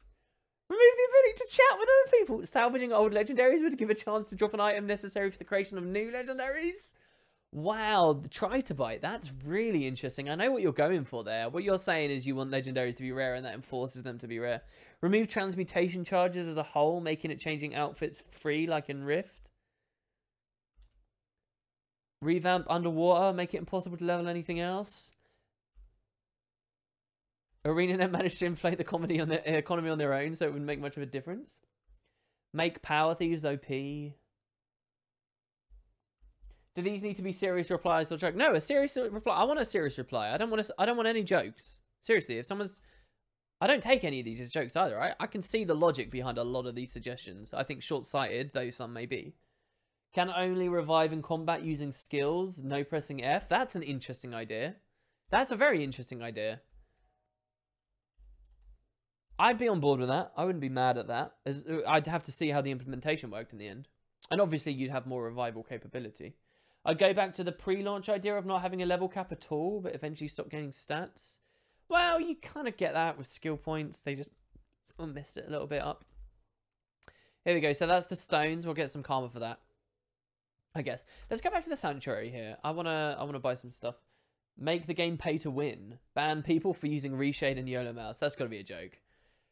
Well, here's one of mine, guys. Here's one of mine. You know, to keep the inspiration rolling. Here's something I would unquestionably, absolutely, without a doubt, do, unless some new information came to me that you know, proved statistically this earned the company a lot of money or something, or I'm just totally misguided. I would delete, straight up delete out of everyone's inventory, which I feel like already is a no-go, that they would never do that. That's why I still have stuff like, you know, alpha items on my account. I would delete out of everyone's inventory their tomes of knowledge. And I would nerf the fuck out of acquisition for every single one. I would delete all of them. I'd give people 1 month to trade those tomes of knowledge in for either wild versus wild potions or PvP potions. And after that month, every single one gets deleted. And they'd be gone. I'd delete every single one. And all the level up scrolls as well. All of them. They'd all be gone. Just get rid of them. They don't deserve to be a part of the game. Disable the functionality. Bye-bye.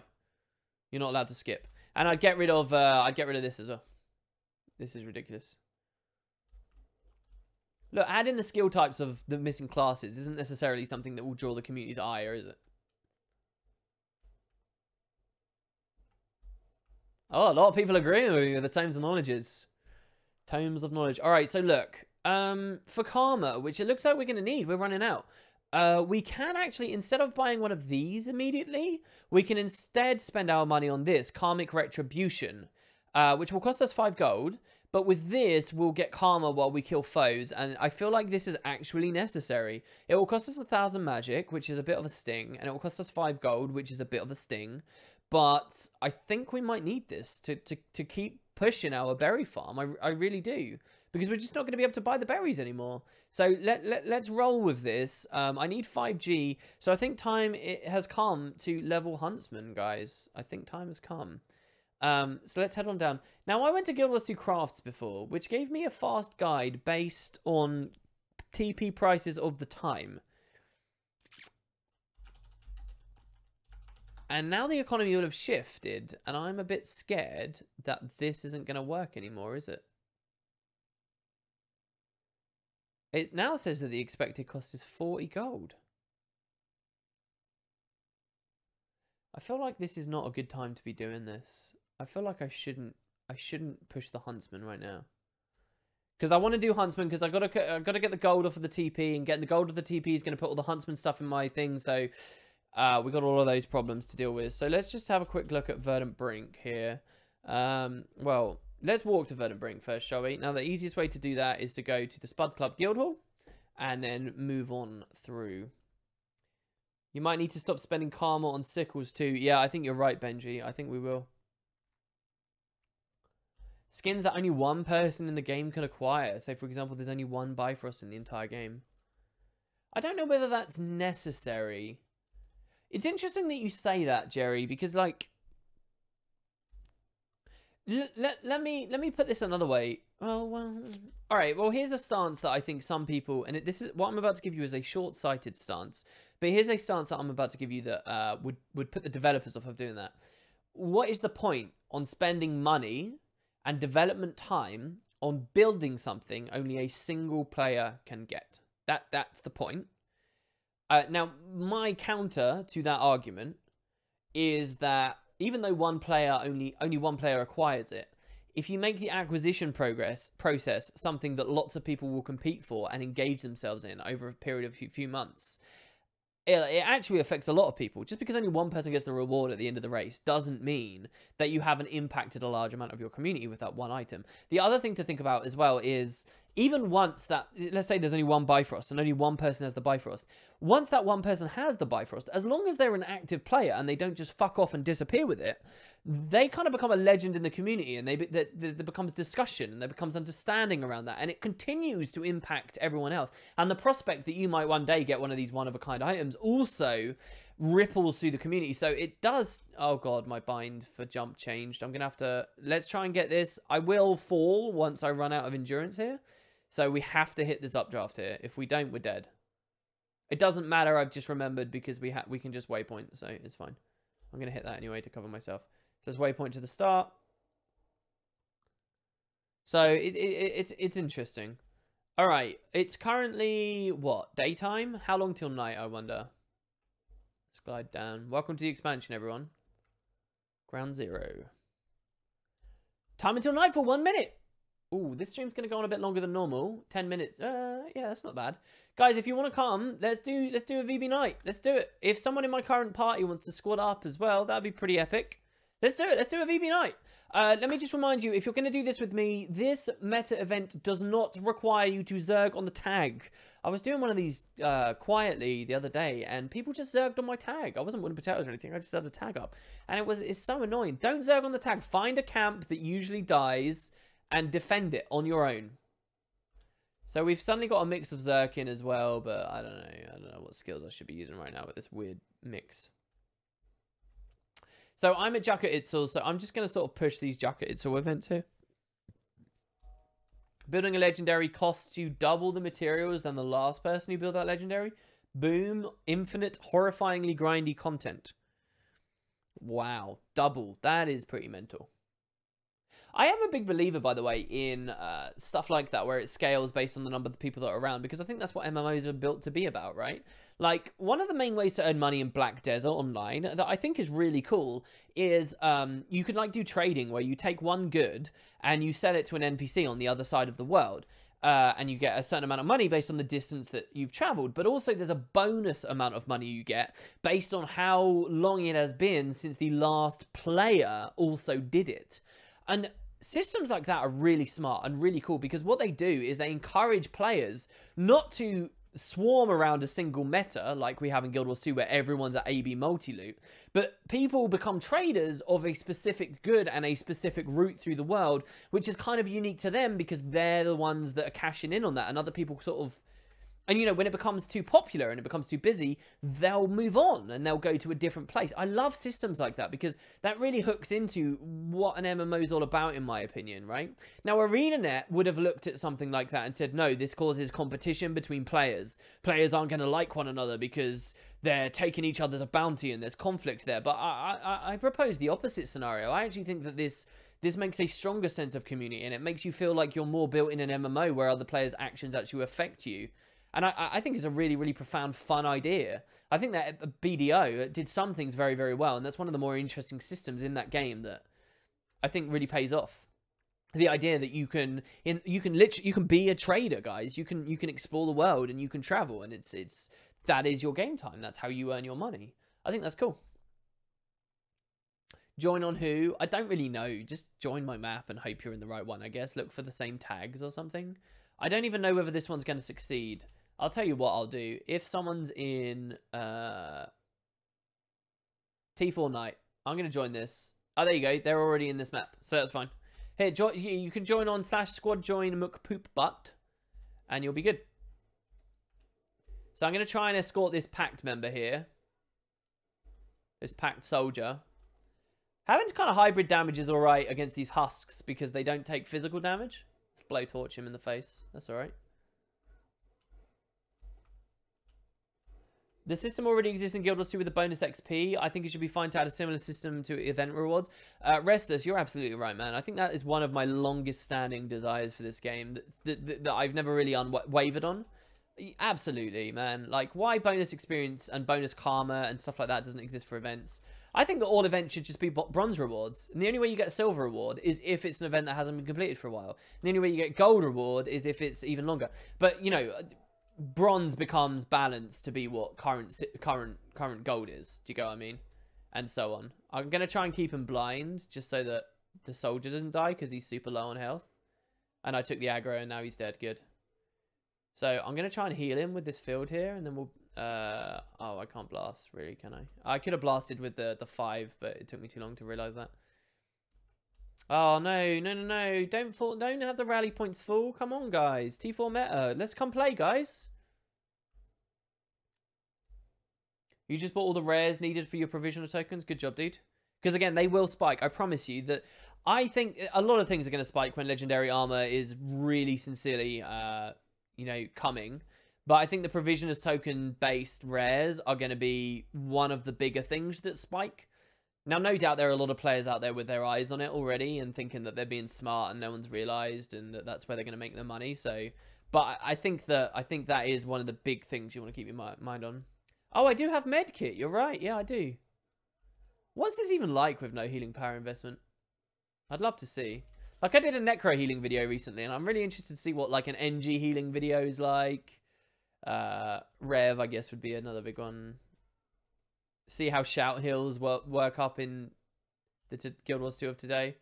Let's keep just spamming this on him. Keep him healed up. Event failed? What? Oh, because the rally point fell. Oh, guys. We control 3 at Itzel. This is the one that fell. Is that my fault? Should I have come to the rally point instead? Well, we can't reclaim this now, so I probably should just go to another rally point and help defend. There's only, looks like, one player here at this one. So I'm going to go help him because he might be struggling. Oh, I was hoping to get out of combat there, and then that thing hit me, and now I'm going to stay in combat. Let's just jump and glide, and then hopefully we'll do it. So there's a way to that rally point from this waypoint. We move slightly south. You walk across a branch and hit a jumping mushroom. There we go. So let's see. Yeah, here, this one here. Very close. So often this one has a zerg of people. So there's 2 players and they seem fairly competent at it. Of course, we do want to tag these events. We do want to get some progress here because we've got to get our participation up. Currently, it's only at 12%. Hitting that ball is probably not a good idea. Oh, the event ended, man, right as we got here. And we didn't do enough damage to tag it as the event ended. So again, we're actually on nothing right now. We have no... because we've done nothing, we've got nothing to open any of the cargo or anything either, which is really sucky. So now we're in the middle phase where all of the things are defended, and it's our job to build them up with packed supplies, like this one here, for example. So hopefully this will give us more participation as we build these up. So this one's at tier 0, and when I put this in, you'll see it will push that bar up, and when that bar goes to the top, it will become tier 1, and they'll get NPC defenders. The idea is the higher that the tiers are all of these, the less players you need to defend them until people can just easily solo defend them while everybody else is escorting more soldiers and killing bosses and things. And then that can push you to T4 very quickly. Remember, to get this map finished, we need T4. So it's pretty challenging if people don't know what they're doing, if they're zerging too much on the tag. So hopefully we stay spread out, we keep our cool, we run enough of these. And I'll try what I can. Again, I've only just visited the map, and Jacket Itzel is the only waypoint I have, so I'm probably going to fixate on this area. Have a lot of people who are after the armor already have the tokens? Yeah, but there'll be many more that don't. I accept the fact that there are a lot of players out there who do already have the tokens. I'm not saying that they don't. Obviously, that would be ludicrous. It would be very arrogant for me to suggest something like that. There are tons of people who already have the tokens, but there are tons more that don't, and that's the point. And it's time-gated... And it's frustrating to deal with as well, for what it's worth. A lot of people will buy ineffectively. Look how quickly the squad filled. This is good, as long as they stay spread. You can make Guild Wars 2 player-based, but the community will be harsh and brutal. No!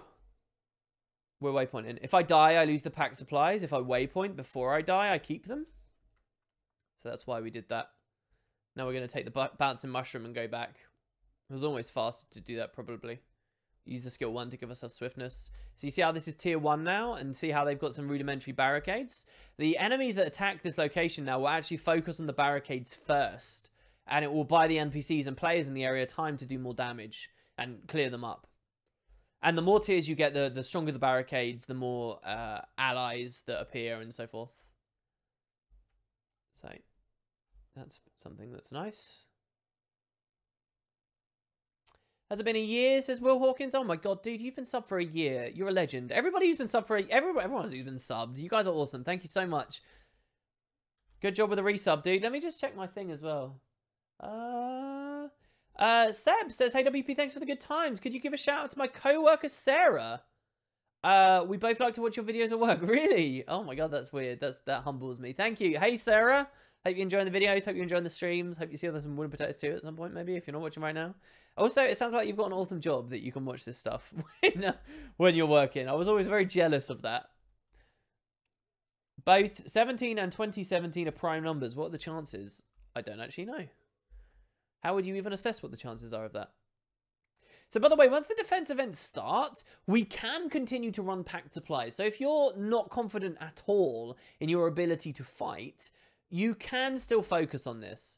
The reason you don't want to Zerg, by the way, is because you can't cover as many camps, number 1. But also, number 2, it scales the events up. It makes them stronger. It's funny because ArenaNet usually try and hide that fact from the players and not make it a part of the content. But in VB Nighttime, it is a big part of the experience. You Zerging, you do damage to the area just because you're there. The game tries to counterbalance your existence anyway. You're a net zero, essentially, most of the time. So, it's always much better to not Zerg. Let 2 to 3 people defend a location, because it tends to scale around 4 or 5 players, and then, and go off and do something else. Help someone else. If there's 2 or 3 people there, trust me, unless they're completely brain dead, they can defend it. Okay? Even on a build like mine right now, which is just nothing. You know, we're still very much 0. We're level 80, big whoop, but we've got very little trait synergy. We've got very little gear synergy. We're not doing that well. From what I learned from this stream, spuds denote the smartest people on the internet. Hell yeah. EVE Online is entirely player-based, and it's the hardest MMO out there. Well, yeah, because you've got to compete with the competence of the other players, don't you? And there's always someone smarter than you. There's always someone better than you.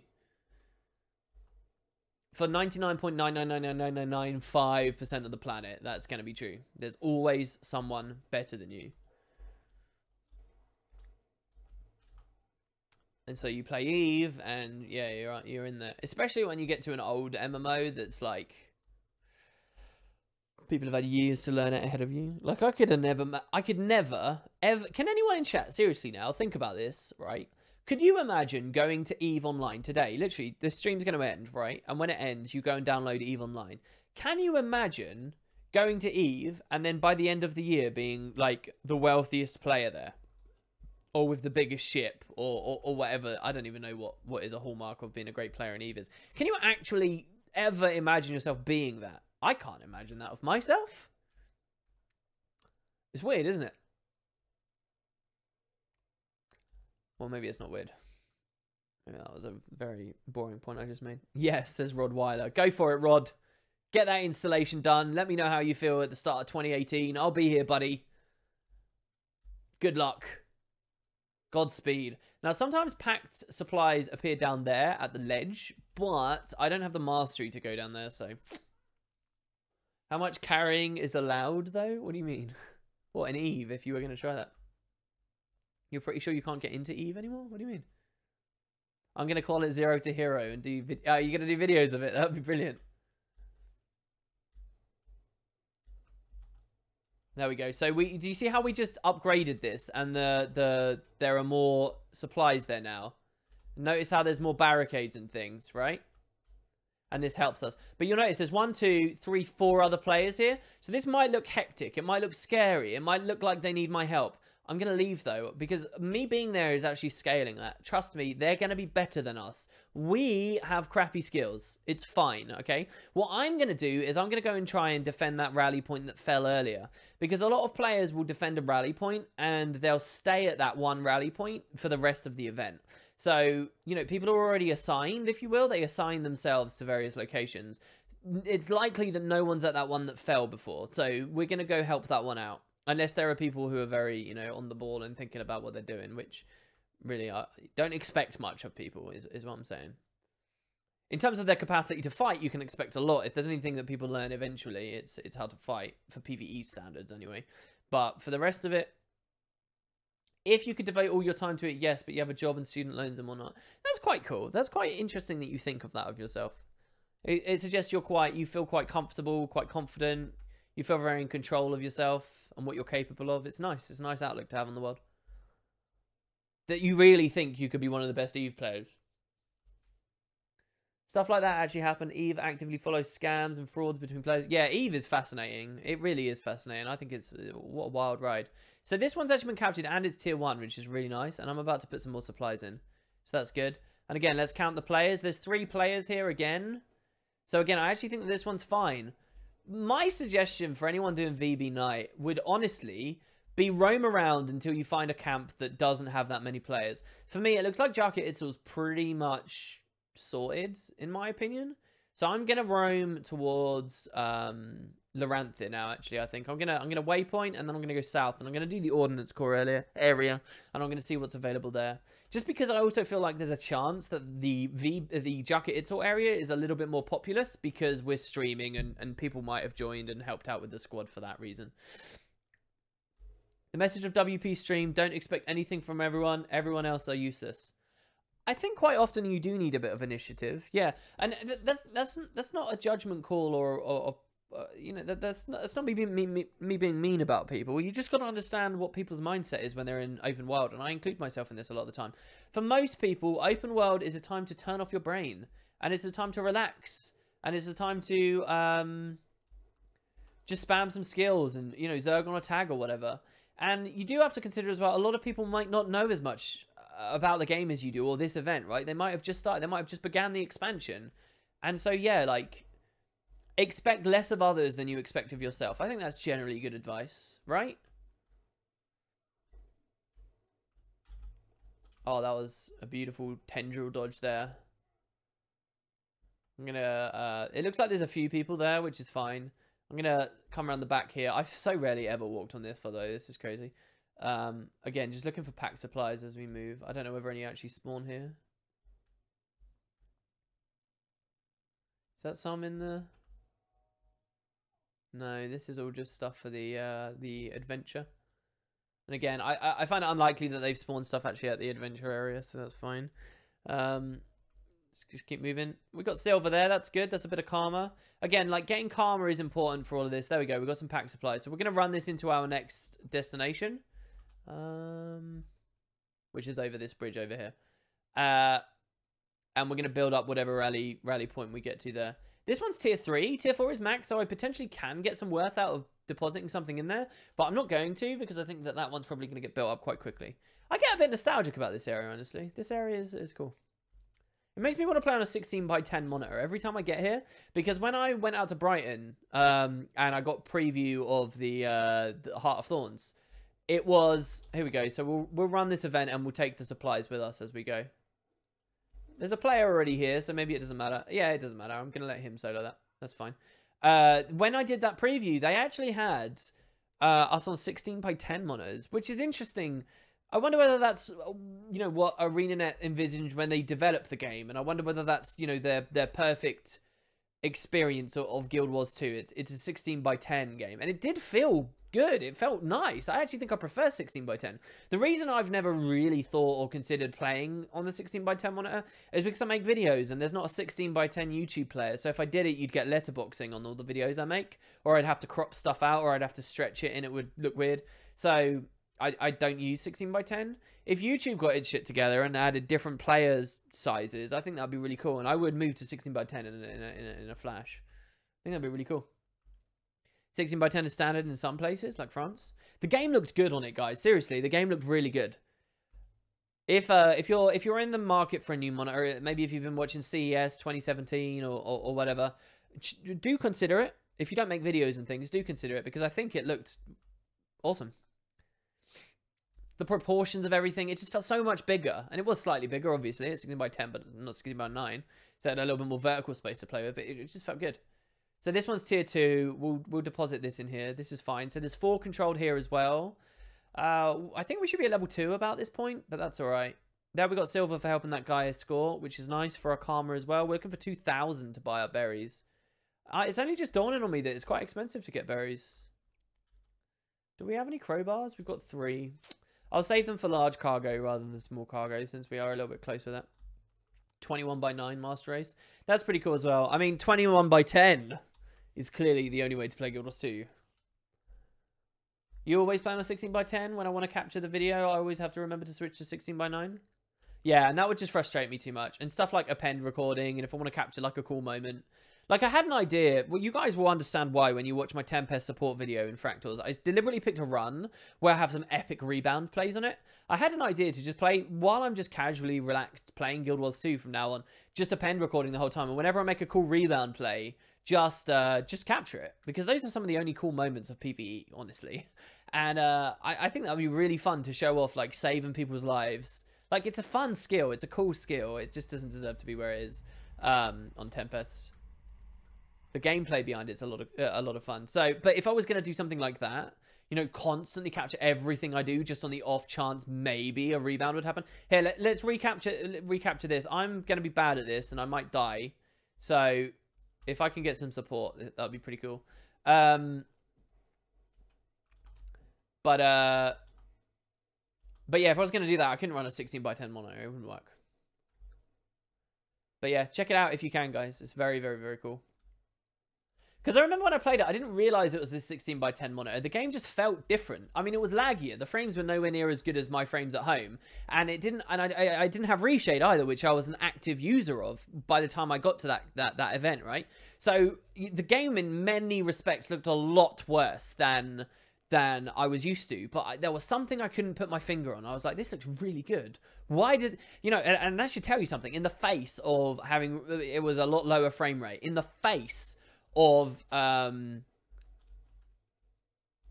losing so many, of not even having a reshade, it still looked good. Why run the med pack and not heal turret? You're right, heal turret would be better. It's because we did a vote on our utility skills ages ago. And I just hadn't really properly thought about it. So we're going to recapture this. We have one more defense event to maintain. And then what we're going to do is we're going to go up to fight the bosses. What I really ideally want to do is get the waypoint for this. Oh, I got the waypoint for here. Well, I'll get the central waypoint maybe. So there you go. We've recaptured that. And I ran these. Did I run some supplies nearby and drop them? Did I do that or no? So there you go. This area has now got all 4, which is good as well. We want all the camps captured at all times, basically. You have 16 by 10 monitors at work, and for the longest time you didn't realize why the websites you developed there look different than the other monitors. That's interesting. That is pretty funny. Because it doesn't sound like a big difference, but it can be one. Yeah, it was because of voting. That was all. It was just a fun little vote. It's not a big deal. And I'm happy to turn it off at any point. I'll turn it off in a second, actually. After we do this fight. We have to, eventually. I'm guessing that the raiding build will run heal turret. Unless maybe it runs the gyro. I don't know. I really don't know very much about Scrapper either, by the way. Scrapper is my least played elite specialization. I have maybe half an hour's experience of using that hammer, and that's it. Genuinely. Like, I know what the skills do from playing against Scrappers all the time, but first-hand experience of using it, very, very, very, very, very little.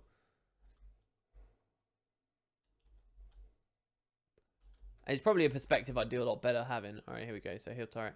Heal turret is just a lot stronger. For people that don't know, it's very strong heal. It's got a good chunk of it is AoE because it's got a built-in blast finisher if you use the full combo. It's a double Condi cleanse and it's pretty instantaneous. Also, a chunk of the heal is uninterruptible as you put it down. I think it's uninterruptible anyway. It's just very, very, very, very strong. for a long time, I don't know how people feel since Heart of Thorns came out, but for a long time, it has been almost unanimously considered the most overpowered heal in the game. And the reason why it's balanced and been allowed to be so strong is because it's got some finesse to activate. Now, not much, and I've always sort of disagreed with the necessity to have a lot of it, but, you know, it's a double tap and then F1 to do the whole thing, which is more than just pressing the button. Let's leave it there, shall we? So I think that's why the devs had always historically been more comfortable leaving that as a bit of a stronger heal. With all told. Don't know why I pushed him out of that. Probably shouldn't have. It's only a difference of 120 pixels, but it makes a big difference if you care about the elements that can be on screen at once or what the user sees without having to scroll. Yeah, absolutely. I can imagine, yeah, in web development, that would be pretty huge.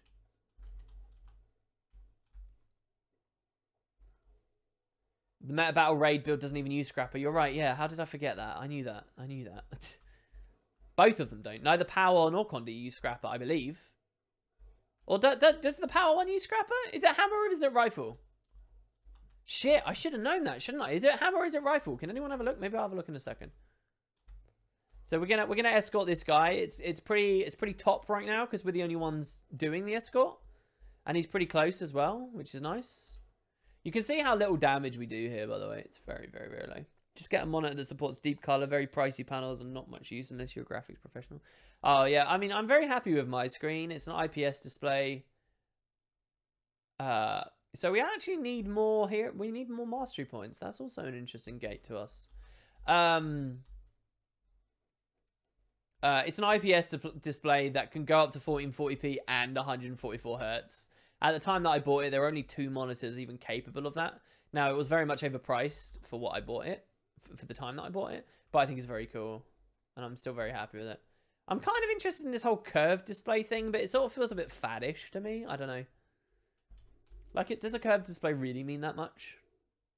When you can go IPS and get great viewing angles anyway? I don't know. Sort of seems more like the gimmick of it. You feel bad for being in a situation where you can't support me by donating or subbing. You're underrated and you can't do web payments. Listen, don't worry about it. It's not a requirement to support me to do something like that. It's really not. I mean, the people that do that have absolutely gone above and beyond. And, you know, I can't be thankful enough. But the day that I expect it of people who watch me is the day I'm a complete asshole. And you probably shouldn't watch me. So do not, it's nothing to feel bad about if you can't support me.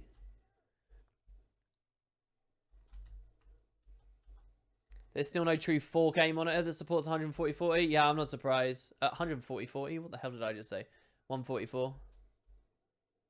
Well, we're trying to defend this. This looks like a bit of a struggle. It's just me and this other guy. Oh, someone else is rotating in, which is nice.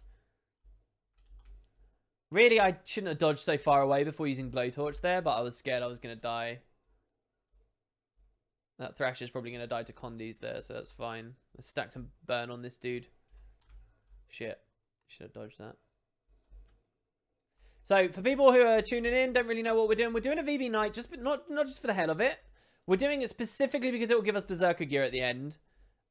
If we can get it to T4. So, here we go. We're now at the boss phase, I'm pretty sure. We should be at the boss phase. Here we go. So, these choppers are going to come down. Helicopters are going to come down. And what the helicopters are going to do is take us up to a boss each time. And ideally, you want all of the bosses to die all at once. Problem is that quite often, players zerg to the central boss first. Now, I'm not confident at all in my ability to actually pull the weight that I need to counterbalance the scaling that I do to an event. So I'm actually not going to go up to any boss except the middle one at first, because there I'm confident I'll have a full Zerg with me. There I'm confident that I'm not going to drag people down too much, and there I'm confident I'll get some rewards. And then we'll push on to some of the other ones afterwards. So I'm going to go central first. I'm taking a very slight detour to run this in and upgrade this. So far it looks pretty good. I think we are on track for a T4 right now. 140/40, which is, yeah, Jesus, that's a lot. That's an awful lot. That's like enough to fool a bird. Do you know what I always think of, right? This is really stupid what I'm about to say, and please don't judge me too much. But you know how they say some animals, I believe birds specifically, but cats as well. I think cats are another one. They see that their eyes. I don't know whether it's their eyes or their brains, but they are capable of seeing a lot more frames per second, or they're capable of discerning more detail in a moment by moment basis than humans can. So what do I mean by this? I mean 24 FPS, right, is enough to satisfy 24 different images in a single second, okay, is enough to trick a human into, you know, watching a movie adequately. And we can have fun watching the movie, and we can follow a narrative, and we understand it as a moving image, and we can see it all together. However, for a lot of animals, I think this is true anyway, for a lot of animals, they see such high frame rates, to them that still looks like a slideshow, and they can't discern meaning out of it. Now, obviously, they wouldn't have the intellect to discern meaning out of it anyway. But for a lot of them, like, it's kind of hard for them to catch it. So sometimes a cat will watch something on screen. Sometimes a dog will watch other dogs on TV because they hear the barking or something coming out of a speaker.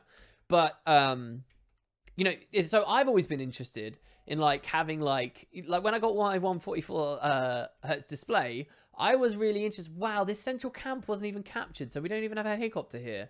This is bad.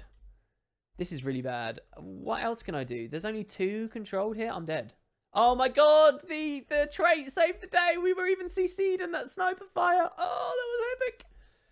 I've always been interested in, like, getting a really high frame rate monitor, basically, so that I can, you know, show it to an animal that couldn't see before, and then they'd be like, oh, so this is what TV is like.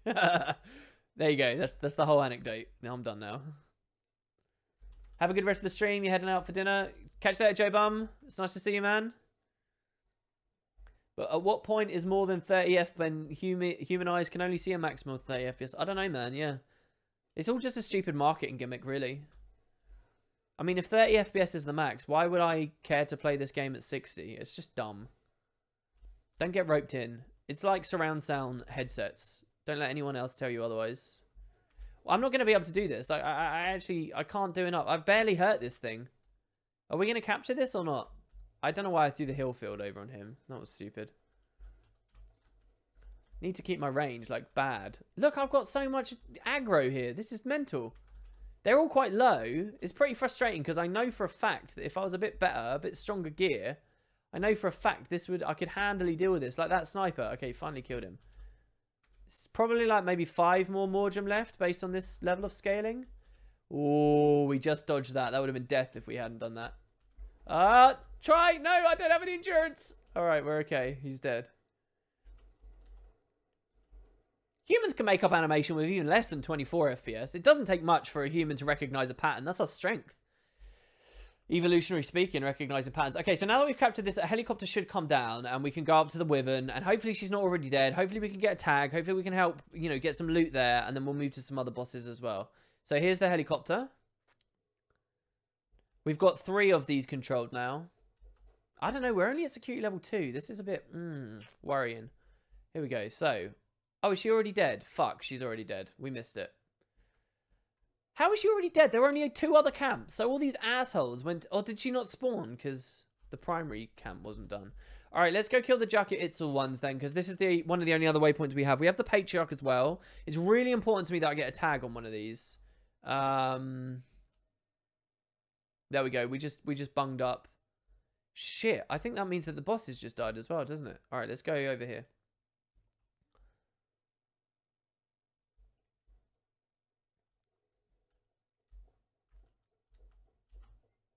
Let's go up. Let's see if these guys are still spawned. These guys can be annoying because people don't know how to CC. No, we're going to miss this as well. Oh, did we tag it? Wow. Did we tag that? We never got gold or anything up here, but we got the bonus. Wow, guys, you just learned something about the game. Wow. Holy shit. Guys, there are 4 different ways to qualify for event rewards. Look, we got the Hero's Choice chest. Wow. So if you do a reasonable amount of damage, you get gold. If you do barely any damage, you get bronze. If you do somewhere in between those 2 criteria, you get silver. If you do basically no damage at all, not even enough for bronze, but you do something, you can get credit for a Heart of Thorns bonus thing. Literally, I did maybe 20 damage to that guy. 20 tops. And we got credit. Wow. We've got 200% participation. So that's good. So now we've got 1 more threat to neutralize. I'm guessing that's the Patriarch. He's usually the last one. So let's go over to that waypoint, shall we now? over the Shrouded Ruins. We'll do some gliding. I never knew that. That's really interesting. Totally possible Snaf is in the mind of Kralkatorrik. Yes, that's a very cool theory. It's a theory that I should have talked about on my, not the most recent Guild Wars Mysteries, i.e. today's, but I should have talked about it on the one before that, where I was talking about Gleam, and I was talking about, you know, the fact that Gleam might have been the one to give the egg to the Master of Peace for Aurene. That would have all been very cool. So let's grab this. That guy's defeated, not downstate, so I'm going to ignore him. Oh, I was in a squad, so I shared participation. Interesting. But we still needed that tag, though, didn't we? Because we never got that perk from the previous one. Good job, squad. Let's grab this updraft. Hopefully this is good enough. One of my favourite things to do here on Ellie. Can we grab this one? Ah, you bastard. Let's try again. I think it does take us high enough. One of my favourite things to do on Ellie here is, or in Tempest, is stand on the ledge and overload at the Adolescence. That's cool. Okay, let's break his shield. We do want to get as much progress here as possible. It doesn't matter about our gear, how much we can help on this one. We've got to get that shield down. The Patriarch should die if people know what they're doing and stand correctly. And I might die myself. But he should die because he's slightly below 50%. I think he's on like 49%. Oh, I don't have the option enabled right now. I'm guessing that's 49%. Shall we see how good I am? Is that 49% health? I'm going to go 49 or 48. Are you ready?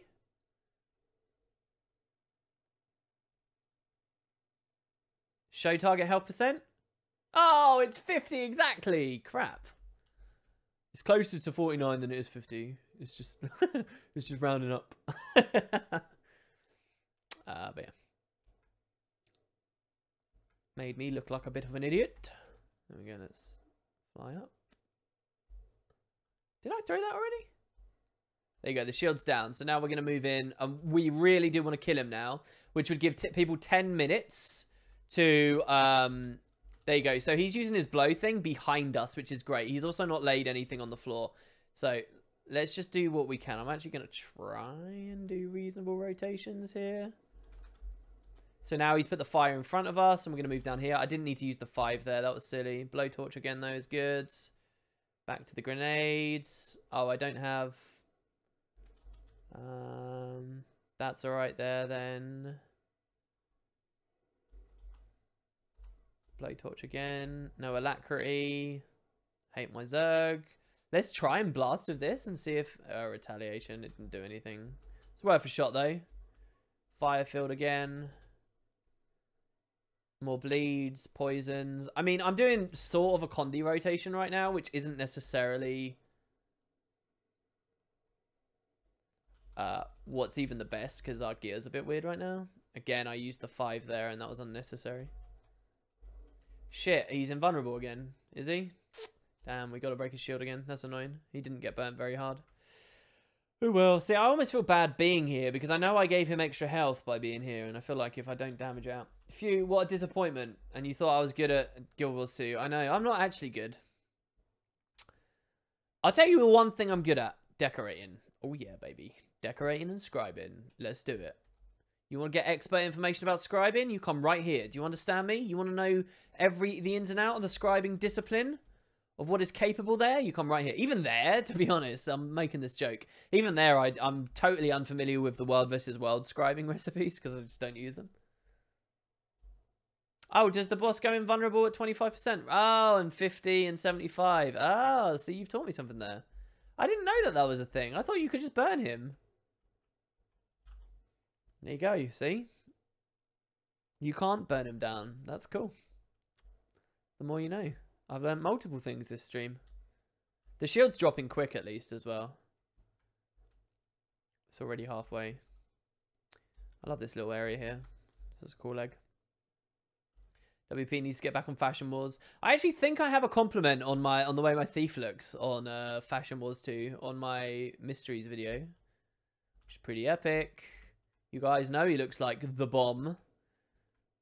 I mean, my Fashion Wars is okay here. We're on the Jungle Explorer outfit in the jungle. What more could you ask for?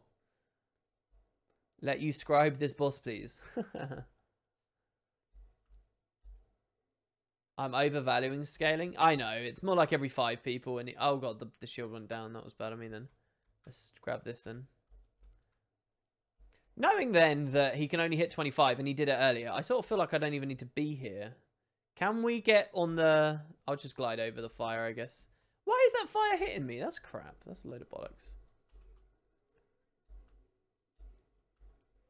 So it's just a question of how quickly you push him to the threshold, I guess, right?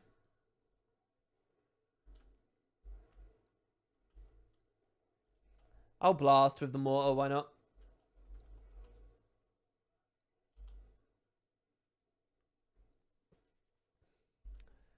And hope we're okay. And with the flamethrower, retail again. Man, I want to see an overhaul to blasts. This could be me dead here. No, we got off of the fire. That's good. I want to see an overhaul to the blast. Guys, if you could make one improvement to one combo in one field, what would it be? Because for me, I think it would be the area retaliation from a light field. I think that would probably be the main one for me. There you go. That's it. We did really well there, guys. Security level maximum with 7 minutes to spare. I think that was really impressive. You should all give yourselves a pat on the back there. I think that was really good. Let's grab our Hero's Choice chest. So this is a really interesting decision here. Because the engine case will just give us parts, which would get us more crowbars for more things.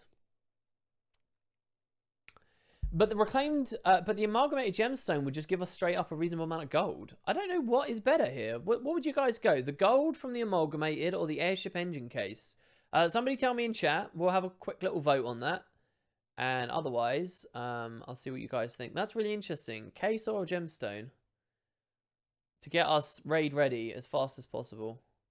Do we get more money out of the crowbars that come from the case, basically? And the gemstones are worth a reasonable, man. They've got some value to them. People saying gemstone, gemstone, gemstone. All right, let's go to the gemstone then. All right. More gold than the amalgamated on any map. All right, let's sell that. We now got 21 gold waiting for us there. Oh, or I should have just mailed that to my main account for my next legendary. Okay, that's fine. So now we want to get airship stuff. We've got 15 things. That's fine. I'm going to come over to this guy. We don't have the mastery to grab stuff, but I can use him as a regular vendor for some stupid reason. And I can buy a basic salvage kit off of him. We're going to salvage all that stuff down, make some space. We're going to open it. I can't believe I sold that wood earlier. That's really annoying. We do that. And we're going to grab this stuff. Do a berry run with the karma that we got from all of this, which hopefully wasn't too little. I don't care about that anymore. We're already T4. And I think we're good. We're just going to keep selling here. Because as we open these, we're going to get spammed up with more stuff. So I don't really know the best route to get as much cargo as possible. Let me just be clear. I'm going to start saving the wood again. Stupid sale. Stupid, stupid, stupid sale. We lugged that around for how long? Stupid beetle. Come on, man. I might run bomb kit just so that we can drop a smoke field down whenever we want to grab one of these. Crystal lodestone. That's interesting as well. If they ever add something that's a sync for those, that'll be really, really curious to see. Because I mean on the TP, because I think the price would spike pretty heftily on that. Pocket raptors around here. Double dodge because they're gonna eat my face off. Blinds. Heal. No. Elixir S. Go away, pocket raptors. We're dodging the end of the Elixir S. No, come on. I was spamming it. Not enough energy. Bollocks. Bollocks. It was basically right there. Okay, we're going to go this way because there's usually some cargo down here. Outrageous. Why am I saving wood? Well, because I think we're going to need it to craft our... Let's open those woven caches and things as well, shall we? I think we're going to need it for our hammer or our rifle. I think both will use it. Would the hammer use it? No. Well, whatever. I don't know. I don't know which one we're going to use. I haven't checked. Oh, I didn't see any comments about it. Mini Aurene uses 25 of them? Really? I didn't know that. Milling basins we're going to get absolutely zero value out of. They're going to be worth fuck all, so I'm just getting rid of them. These are the leggings that came from leveling up. They're level 72. You can't salvage them. You can't sell them. So don't cringe at the fact I just deleted an exotic. We really didn't have any choice there. We've got a shiny bauble worth 30 silver there as well. Open those pouches. Grab another speed mushroom. We still got... Wow, those minutes went really fast. We've got 3 minutes now. How many crowbars have we got? 9 more. Jesus. Now, I would be tempted to go back up to the Patriarch and then glide around up there because you can get lots of cargo up there. But because I don't have the mastery to glide infinitely, I feel like that's going to limit me quite a lot. So I'm not going to do that. Raptors confirmed OP on WP Live. Well, we're not OP, so they're just sort of average. Can you somehow reset your hero points? Absolutely, yeah. There's no consequence to where you spend them. This is not like other RPGs. They have done everything they can to make this as friendly as possible for you. You will never be punished in that way. They have making some serious sacrifices and questionable design decisions over the years to support that. Like, deliberately making every single racial skill underpowered, and the second that it sees any use, nerfing the shit out of it, just because they don't want to make people feel punished for the race they chose at character creation, right? And that's purely an observation I made there. I'm not saying yes or no to that with that specific statement. You know, like, they will go hard to make sure that you don't. This is not a game where they will ever do that. Punish you for the way you spend your hero points.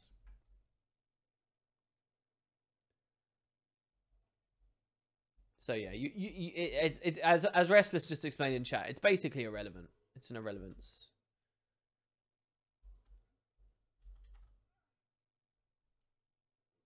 All right, we got that one. That's good. Why didn't he attack me? He walked over to me and then he didn't attack me. We got our smoke bomb here now, which I'm going to use to cover some other collections in a second.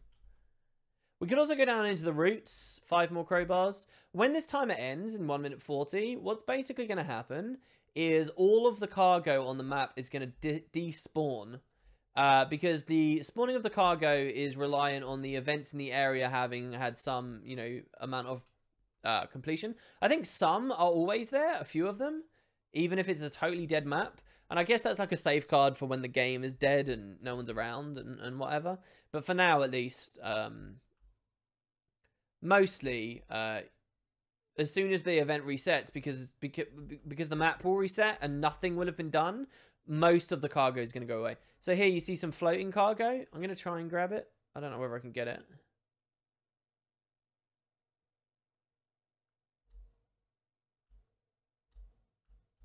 Yeah, I don't know. What am I supposed to do with that? I haven't been able to grab that stuff lately. Am I making a mistake, guys? What is that?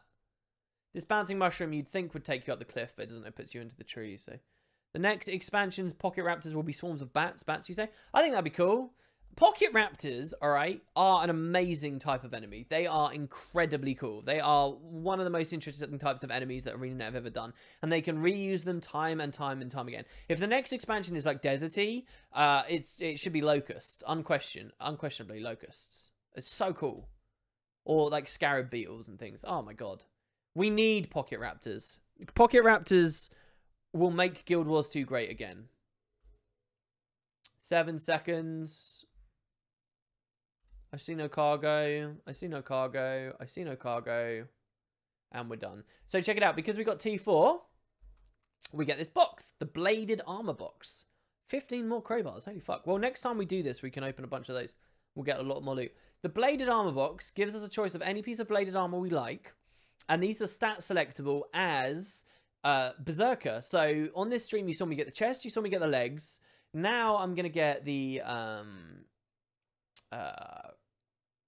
I don't know, the mantle, why not? So these shoulder pads here. Medium armor, level 80, exotic. Select stats, berserkers. See this here? So there you go, we've now got that. And again, I'm pretty sure this is unsalvageable level up fodder, so let's throw that away. And we got that done. So there you go. 3 pieces of raid-ready gear right there, except the runes. Let's head back over to Bitterfrost Frontier now, and let's finish this berry run, and then that'll be the end of the stream. Any assumptions on when the expansion pack will release? 12 months to 18 months. That's my guess. That's when I think it should release. 12 months to 18 months is a great window for them to do the next 4 to 6 Living World Season 4 updates, which would have Living World Season 3, which would have, it was because I was thinking of Episode 4, which would mean that Season 3 has a total of 8 to 10 episodes. It also gives them lots of leeway to finish up another raid and maybe a bit beyond that. It also gives them lots of leeway to finish up all the legendary weapons, the legendary armor, and also make good on their promise to add future legendary back pieces instead of the backpacks instead of the new 2 initial ones that they did. 12 to 18 months. In 12 to 18 months, that would have been a lot of support, a lot of value. If 12 to 18 months more of Living World and stuff, and I say to someone, hey, is Heart of Thorns worth the money? If I can then say, yeah, Heart of Thorns, you get all of these Living World maps as well, I don't think you can argue that that indeed was value for money at that point. So I think 12 to 18 months. Also, they obviously need time to make this good. If mounts are a thing to be a cash cow or whatever, they need time. They have to make this good. It has to be much more expensive than Heart of Thorns was, than than Heart of Thorns was. So yeah, I think 12 to 18 months is smartest. I think some people, I'm going to say this in quotes, optimists might think 6 months, but I actually think that's just short-sightedness and foolishness. 6 months is crazy. I mean, if 6 months is the reveal, then I'll roll with it, and but I mean, I'm not doing damage control for them. If it's 6 months and we haven't even had legendary armor and we haven't had the full set of legendary weapons and we've only had a handful of new maps. Well, we've had some new maps with Living World Season 3. I'm not going to be some apologist for ArenaNet saying, oh no, but Heart of Thorns was good in the end. I'm going to say, no, be careful with your next purchase because Heart of Thorns didn't measure up in many ways. If in 12 to 18 months instead it comes out, I'm going to say, yeah, you know what, Heart of Thorns in the end was worth it. It was well worth it. It was 2 years worth of development, 2.5 years worth of constant, you know, progress. It was well worth the money, and I'm hoping that this next expansion will be too. So yeah. Meldon Vortant says, game has gliding. I still say it doesn't have mounts. You're being short-sighted, though. The point isn't that the existing game needs mounts. Of course it's not. That's ludicrous. That's dumb. That's juvenile. The point is that they're going to build an expansion that has the scope and space for mounts. Whether they be for travel, whether they be for combat, whether they be for a bit of both, or just pure, you know, aesthetics, right? Do you understand now? It's not about mounted combat in Core Guild Wars 2 and Heart of Thorns. Obviously, it's not about. It can be something that they put in retrospectively, but it's like Core Guild Wars 2 didn't need or didn't have, you know, a desperate place for gliding. Gliding's there now, but, you know, it's not that it can't exist without it. It's not an argument to suggest they won't go for it.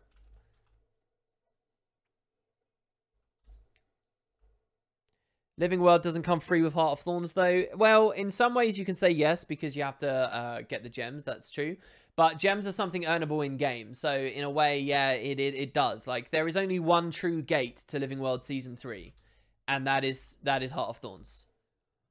Gems are not a hard gate. People pretend they are. People like to act like they're, you know, pure real-world money, but it's not. No one ever asked you to bust out your credit card for gems. You busted out your credit card because you're too lazy to earn the gold and transfer it. A gem cost is not a hard gate. The only hard gate is Heart of Thorns. Heart of Thorns includes Living World. You can't argue against that. You can't. So you can factor it into the value of the expansion. Hey WP, how are you on the idea to create an option to show the health bar under the name of allies permanently instead of when the mouse is over the name? That would make playing a healer way more interesting. I appreciate the need for it. I also, though, get very scared of stuff like that because nameplates and things are a huge part of the game's aesthetic. And the more, even very slight tweaks to that can make the game look way more cluttered. Way, you know, with very, very small incremental changes. So I think you have to be careful. I'm not against it. It's just, I can kind of understand why they do things the way that they do at the moment. Kind of. So now that I know that Karma's a bit of a gate, I'm actually going to be more attentive of stuff like this, defending the Griffin chicks and stuff. As we run around, I think it's probably worth doing those. Triggered gems are not a gate, hell. I buyed Season 2 without paying any real money at all. I just farm gems. Yeah, I mean, plenty of people will do that. A well-developed mount system could sell a lot of copies. Even I have friends, the main reason for dismissing Guild Wars 2 was they had no mounts. I mean, yeah, it's several things. And one of the main things is it panders to these people that will only consider an MMO if it has mounts. You know, like when I used to do the Visual Wood podcast, you know, Matt would go on about it always as like, you know, a tongue-in-cheek joke, right? Oh, it needs mounts, it needs mounts, and it needs mounts. But that comes from a very real place in that there are a lot of people out there who do dismiss it just because it doesn't have mounts, right? And it's like, to me, it's as arbitrary as any other cosmetic, but that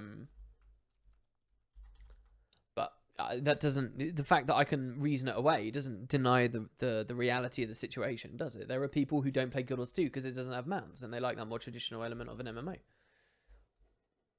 So that is a big part. A big part of it is pandering to people who haven't considered the game before. Another big part of it, and this is all theoretics, by the way. Like, I'm literally pulling this out of my ass. But the other part is, I reckon they have seen the sales on gliders, and I reckon the game has now, with the gliding system and stuff, built into it enough space to, you know, just have a mount category there. And you look at the way they do black line chests and stuff. Can you guys imagine how many more keys they'll sell and black line chests will be opened the second they're doing their black line chest system, but it's a mount that rotates every 2 months instead of a glider, and it's an exclusive unique mount that only comes into a black line chest? Seriously, think about that. That will earn them crazy money. People will go for that. An exclusive mount from a black line chest for only a short period of time. All this stuff you're seeing with gliding in the black line chest, I'm so sure, maybe I'm arrogant for it, I'm so sure it's just prototyping it out though for mounts. Do you see that? Magical mounts are a big theme in fantasy in a lot of settings, yeah.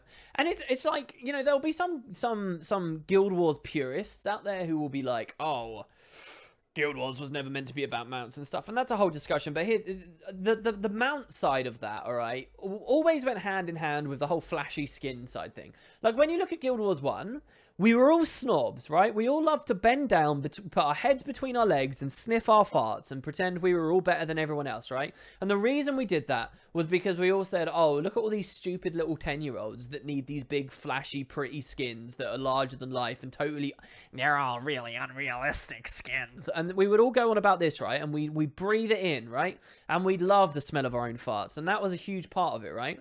And it was, oh, yeah, we don't need mounts. That's stupid, right? The game's not built for it. We were so much better than that, right? But to be honest, they've already pushed away from that with the rest of the skins, right? You can't do that about Guild Wars 2 anymore. Guild Wars 2 has become that typical MMO with really absurd, obnoxiously flashy, crazy skins and wings on everyone, and, you know, characters that are tiny but have all these splashy particle effects all over the place. They've already pandered to that audience hard. And so the idea that they can't then take that next little step and do it with the mounts too is even less relevant today than it was, you know, around the time of Nightfall or even at Guild Wars 2's release. It's just not anymore. The game's evolved past that. I'll have you know that my farts smell like sunshines and roses. Yeah, they smell like sunshines and roses because you're better than everyone else, right? Because you don't like flashy skins. Seriously, and I was one of them, right? I was one of those people. I really was. And do you know what? I wasn't true to myself either. When I played Guild Wars 1, okay, let me tell you something. When I played Guild Wars 1, I'd just come from, like, RuneScape, okay? Very, very, very different games, right? RuneScape was a game filled with grind and filled with, especially at the time that I played it, filled with, like, a lot of philosophies and ideas that Guild Wars 1 never did. Guild Wars 1 was built in counter and sort of so many things that I didn't even really appreciate as problems, right? I went into Guild Wars 1 expecting a fully persistent open world. When I first truly played Guild Wars 1, I would have loved being on a mount, and I would have loved genuine RuneScape style grind and an infinite level cap, and I would have loved stuff like that. I really, really would have, I promise you. Me, little 13 or 14-year-old me, when I first got into this franchise, I would have wanted that stuff. But then I learned that Guild Wars didn't have that, and I sort of, like, retroactively went back on myself. I wasn't true to myself. I was like, oh, yeah, this is better. Yeah, Guild Wars is better. Yeah, we don't have flashy skins. I'm not upset that we don't have flashy skins. I like that we don't have flashy skins, blah, blah, blah. I remember doing that. I know exactly what I was like. But here's the truth, right? Whether you like it or not, whether you're true to yourself in liking it or not, people like flashy skins. There's a reason why flashy skins are the main motivator to keep playing the game in Guild Wars 2, rather than, you know, very sleek, very simplistic, very realistic designs. Where the hell is the heart vendor? It's all the way over here. Okay. We've tagged this. The Griffin chick, there's only one left. It's either bugged into the ground, so it will never die, or it will die, will fail, but we'll get a bit of karma anyway for it, I believe. So we should be fine. I think we have enough karma to buy these berries also anyway. Yeah, we do. Okay. Jesus. But now we're out. The next step we won't be able to do. I think. Maybe. Let's keep moving. Let's try. We got the Svana event in a second. More berries to grab. You want flashy pet skins?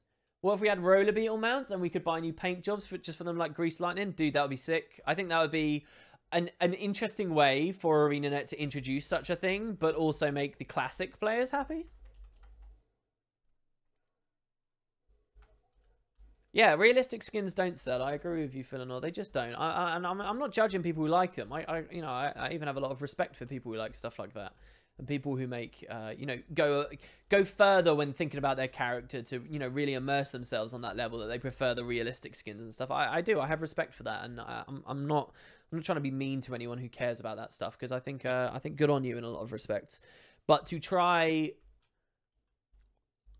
I don't know. I guess I'm being a bit of an apologist for them, but I sort of feel like the situation we're now in with the skins and legendaries was kind of an inevitability, rather, you know. I feel like to try and resist it was sort of futile in some respect, because you're just not the bigger demographic, right?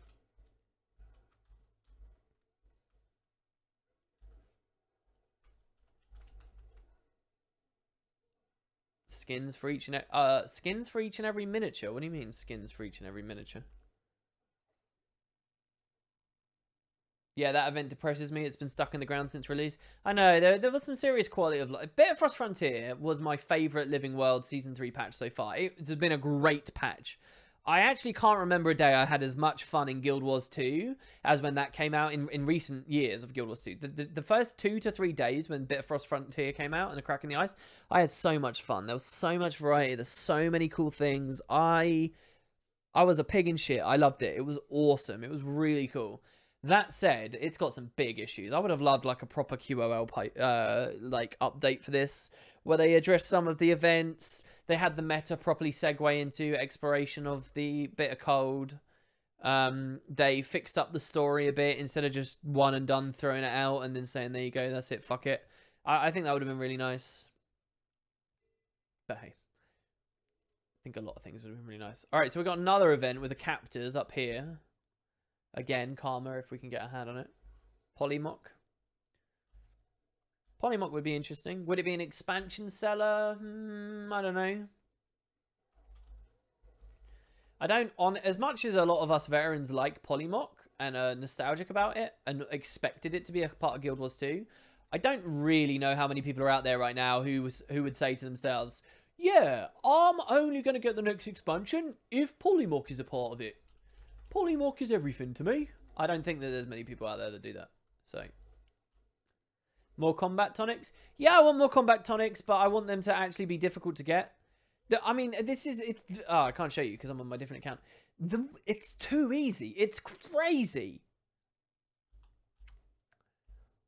Let me know, Twitch. All right? Seriously now. Am I wrong for this? Stand up and tell me. All right?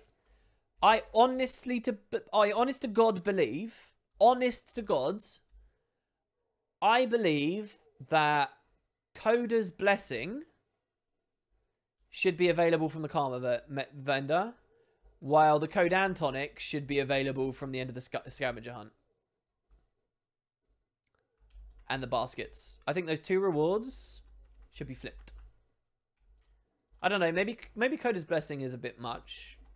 Because of, like, you know, flashy skill, bloat and stuff. It is only a bit of karma. Maybe that's too cheap. But what I guess I'm trying to say is I feel like Coda's Blessing was a more fitting thing to eventually reward the combat tonic than the infusion. Wrong, lynch the fucker. No, I really do. I really do. I think it's way too easy to get.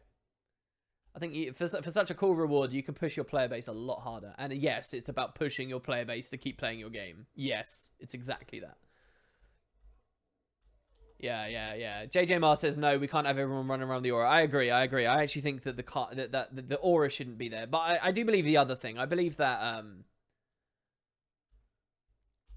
I do believe that... oh shit, I just did this. Do I have the karma for the berries? If not, I made a mistake. Because I should do the capture event first. And then get the berry reward afterwards. So we'll see. You guys get what I'm saying. A tonic wardrobe. People have been asking for that for a long time. I think it's an okay thing. I don't think it will really contribute much to player retention. I made a mistake, yeah. We're 600 karma short. Probably what we would have got from this. All right, let's hope we get the armor again then. That's annoying. Salvage that down. Got a bunch of sigils there. Or sigils. Sorry, I said that incorrectly. Tonic for 1 million karma instead of 100k at least. I don't know though. I feel like the Coder's Blessing thing is fun as well. Like, you know, it's a cool adventure you go on. I feel like the combat tonic not only is too easy to acquire, but it's also too flavorless to acquire, right? It's too like... There's nothing to it. It's just buying it from a vendor. There's no adventure there. There's no fun there. For such a profound reward, Coder's Blessing's got some real fun behind it. It's got some, you know, you're exploring, you're doing a lot of stuff, and it's difficult at the same time. So I feel like the Coder's Blessing thing hits 2 beats that the tonic doesn't. I mean, the tonic is treated in the same way as offhandedly as like minis are. I mean, you don't even fashion wars anymore since you have the Codan tonic. That's another point. That's a dangerous thing right there. Giving players an item that will make them actively bypass most of the reward systems and, you know, incentive to play the game. Fashion wars too. That's dangerous. That's bad. So, yeah, limit it. Randomized minis. I would love a random mini update, actually. I think that'd be really cool. I would love a random mini update.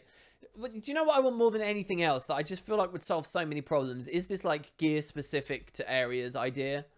Because you could have a certain outfit, and I'm not just talking about runes and stats and foods and stuff, but you could also have like a certain outfit that you only wear in the Shiver Peaks, and a certain mini that only appears in the Shiver Peak. You could assign them to different areas, right? And then this is your Crichton outfit, and this is your city outfit, and this is your city mini, and this is your Crystal Desert mini, and it would just be cool, man. It would just be really, really cool. It works on so many levels. It's genius. It's the God idea. That's right, that makes me God. Oh, baby. Alright, that's pretty arrogant. Shit. I got punished. The universe punished me for being so arrogant. Alright, here we go. Some veterans here. This berry farm's taking a long time. This has been a long-ass stream, hasn't it? I've gone on half an hour long. Oh, come on, and I saw him there as well. I'm not used to jumping with my new bind. I'm not used to jumping on streams. It's actually probably done a lot of damage, really. I dodge a lot better than I do on streams, but on streams I've just got this weird thing where I don't.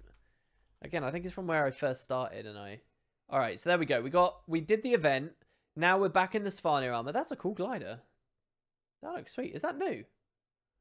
Alright, let's go this way. There could be a custom outfit system with slots, and right-clicking a slot, you could say it automatically be applied while underwater in icy areas, jungle, desert. Yeah, right? I mean, the Jungle Explorer outfit, you would totally just have that as your Heart of Thorn set. And again, that solves all the problems that come about as a result of... did we get enough karma for that? I don't even know if we got enough karma for that. We got 300. We didn't, did we? We need 600. So we got to kill this champion as well. And hope we get the armor again. This is really interesting. So basically, because of the karma issue, my berry farms might just boil down to buying the regular sickles and things, and then because this is taking a lot longer than it needs to. Actually, yeah, guys, I think that's just tipped me. The fact we didn't even get enough karma from that one event, I think that's just tipped me. I think our berry farms shouldn't involve the renown hearts. All right, so anybody watching this as a guide, here's your next lesson. If you're berry farming for your gear, only bother with the vendor stuff if you have a surplus of karma, which you will have. You'll have a lot more than we do because we restarted, basically. But don't bother with the karma 5 berries a day. Just use regular harvesting things and or maybe the odds unbound one, because you'll need magic as well, obviously, to buy your stuff. But I think really we should just be running around harvesting. Honestly, I think that it's not enough. What I'm actually going to do here then, with that in mind, is once we kill this guy, we'll probably get enough karma from that to make our next berry purchase. But what I'm actually going to do, guys, is I'm not going to do the Svanir one. We're going to delete that to make space. I'm not going to do the Svanir one. I'm actually just going to move on to the Quagan area now. And I'm going to get those berries there and buy the 5 from the hot springs. And that's probably where we'll end the stream. So yeah, I think that's been really interesting, actually. Really interesting. That's another little slowdown. It's funny how many little slowdowns or things proc up that, you know, as an older player of the game, I just sort of didn't appreciate before doing this, you know? That do slow you down. It's cool. It's cool. Why is there no sound from the game? What do you mean? There should be sound from the game. Guys, have you just done an entire stream without hearing my game? You should totally hear that.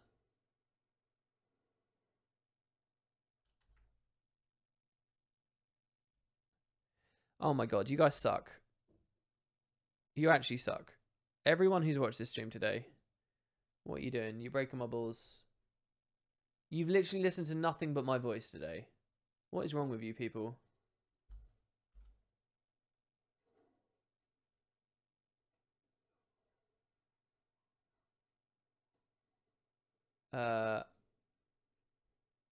Well, you should hear it now. Maybe because OBS isn't doing it properly. Well, we're at the end of the stream anyway. I can't believe that. That winds me up. I hate streams where it's just silent and it's just someone talking, and I've just gone ahead and done one. Wow. Your voice is all we want. Oh, someone says we did tell you. Well, I didn't see. There's too many messages going by. There's too many. Don't blame me. Jesus, Spider Slayer, nice. I like your voice. I was touching myself. Brilliant. Well, we got 202 berries. That's now enough, just BT dubs, to get us a bit of gear as well, which is very cool. You have such a beautiful singing voice. We didn't miss anything without game sounds. My goodness. My goodness. You didn't even notice. That's a bad sign. On my, for people on Patreon who are on the top tier on Patreon, I did a series called like How I YouTube Behind the Scenes, and it shows off like a lot of what I do and my philosophies about various things. And one of the philosophies I talked about was how to balance audio versus your commentary track and the volume of background audio and so forth. And one of the things I pointed out there was that a lot of YouTubers, a lot of people are really bad at it, and they do it way too low because they get very conservative, because inevitably one day they'll do a video where people are bitching that the music's too loud, and they'll be crushed by it and they'll be upset by it, and then they won't and then they'll be, as I say, it slowly pushes you to be very conservative about the volume level. And I sort of talked about how I consider that to be quite amateurish, and that I actually think it's very important to make sure you can always hear it, and that a couple of comments where people say it's too loud is more than worth it, because it's a huge value add to actually have that stuff audible. I can't dodge the third one. And so yeah, like this stream's just and I pointed out in that discussion that people will tell you when it's too loud, but very rarely will people tell you when it's too quiet. And that's why people end up getting too conservative. People very rarely say it's too quiet. Audiences will never identify the problem that it's too quiet. And if there's any confirmation in my mind that I was right about that, it's this stream. Nobody said, well, I think some people did say something and I missed it, but you know, like there's no outcry. If it was way too loud, it ruins the whole thing, doesn't it? You guys would have been screaming at me and I would have figured it out instantly. There would have been far more comments. If you could have one skin from any class from Guild Wars 2 in real life, what would you choose? One skin from any class. What's a class skin? I don't even know what that means. What? Doing this heart uses up my charges of my unbound sickle. That's some baloney. right there. All right, we've got 24. That's enough. The water temperature's falling here. So we have to cash in and finish the heart before this water temperature falls all the way to the bottom. Because if we do that, it's going to rotate and he's going to freeze to death and we're not going to be able to get our berries. So I am anticipating we should have just enough. Yeah, there you go. We got just enough. So there's 5 more berries. And now we can go up here and grab a couple more. And that's the end of today's berry run. And we'll get some more gear. So today we got shoulders, chest, legs, and we'll probably pick up an accessory. Or maybe we should work on the back piece. I don't know. I don't know which we'll do. In all seriousness, you played without sound for 2 years. You didn't genuinely think of it as missing. Yeah, it's interesting. You'll see posts appear where people are like, wow, I turned the music on and I've been playing for years without it. And I feel like I've been missing out on the whole thing. The game does sound gorgeous. It's just there's a few problems like the Lion's Arch friggin' music that eventually drive people to turn it off. And then that's it. It's done. You've lost it.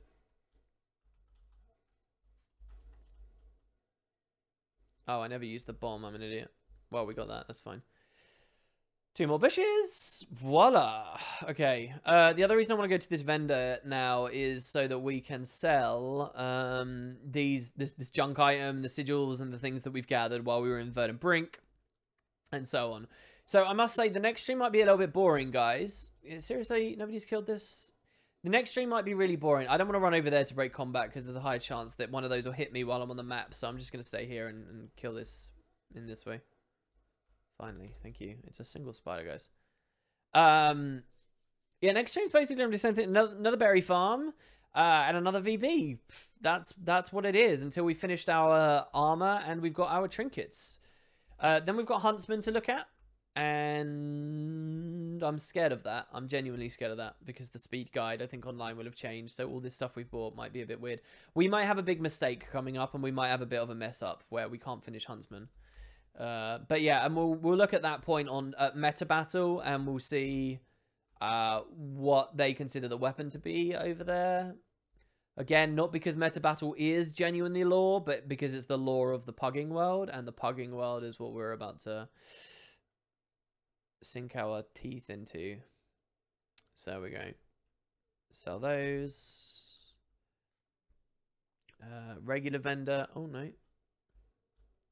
There's a regular vendor. He's next to the bank, isn't he? What? You can hear me over the LA music. Oh no, it stopped. Oh no, it's back again. Alright. Voila. Let's open all of these now. Again, we don't really care about any of this stuff that comes out of it, so I'm not going to look over it. I'm just going to salvage it down every time. Buy another kit, because that one's run out. And another kit. This is a rare axe. We'll sell that straight up. So that's fine.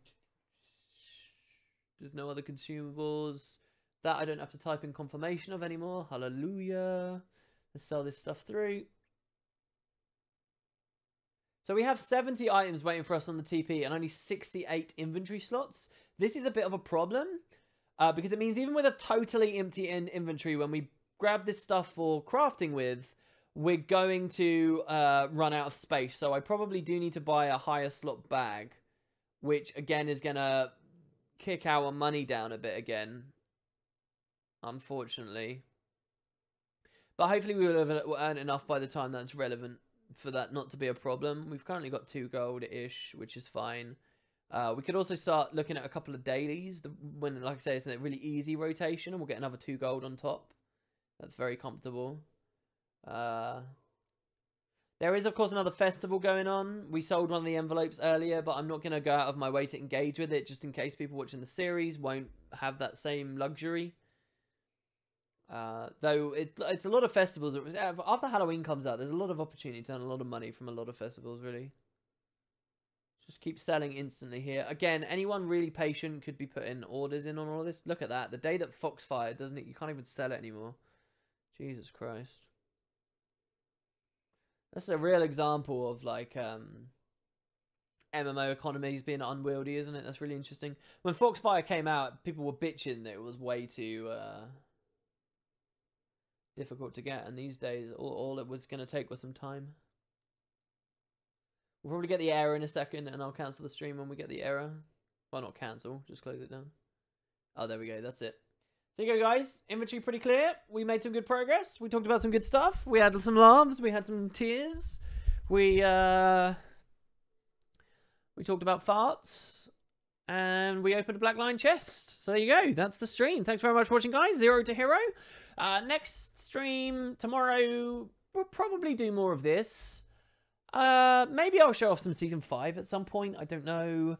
I remember, by the way, on Monday, after the stream, we did that whole straw poll about the Guildhall theme, and then we never looked at the answer for it. So we might have to do a do-over on that, because totally forgot about that. That was ridiculous. So we'll have to have a look at that, and I think, really, we'll just take them as they come. But 0 to Hero, unless we got some other great idea.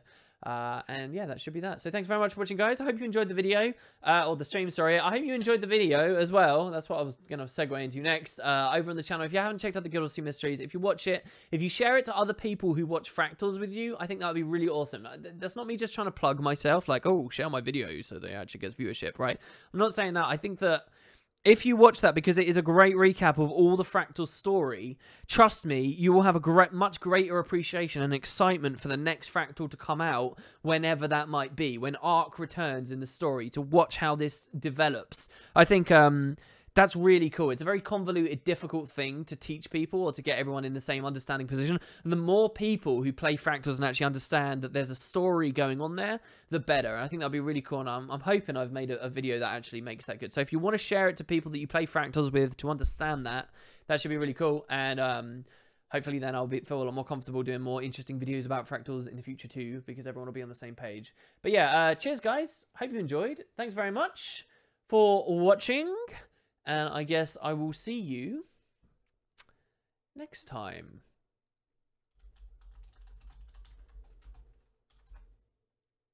Have a good one, guys.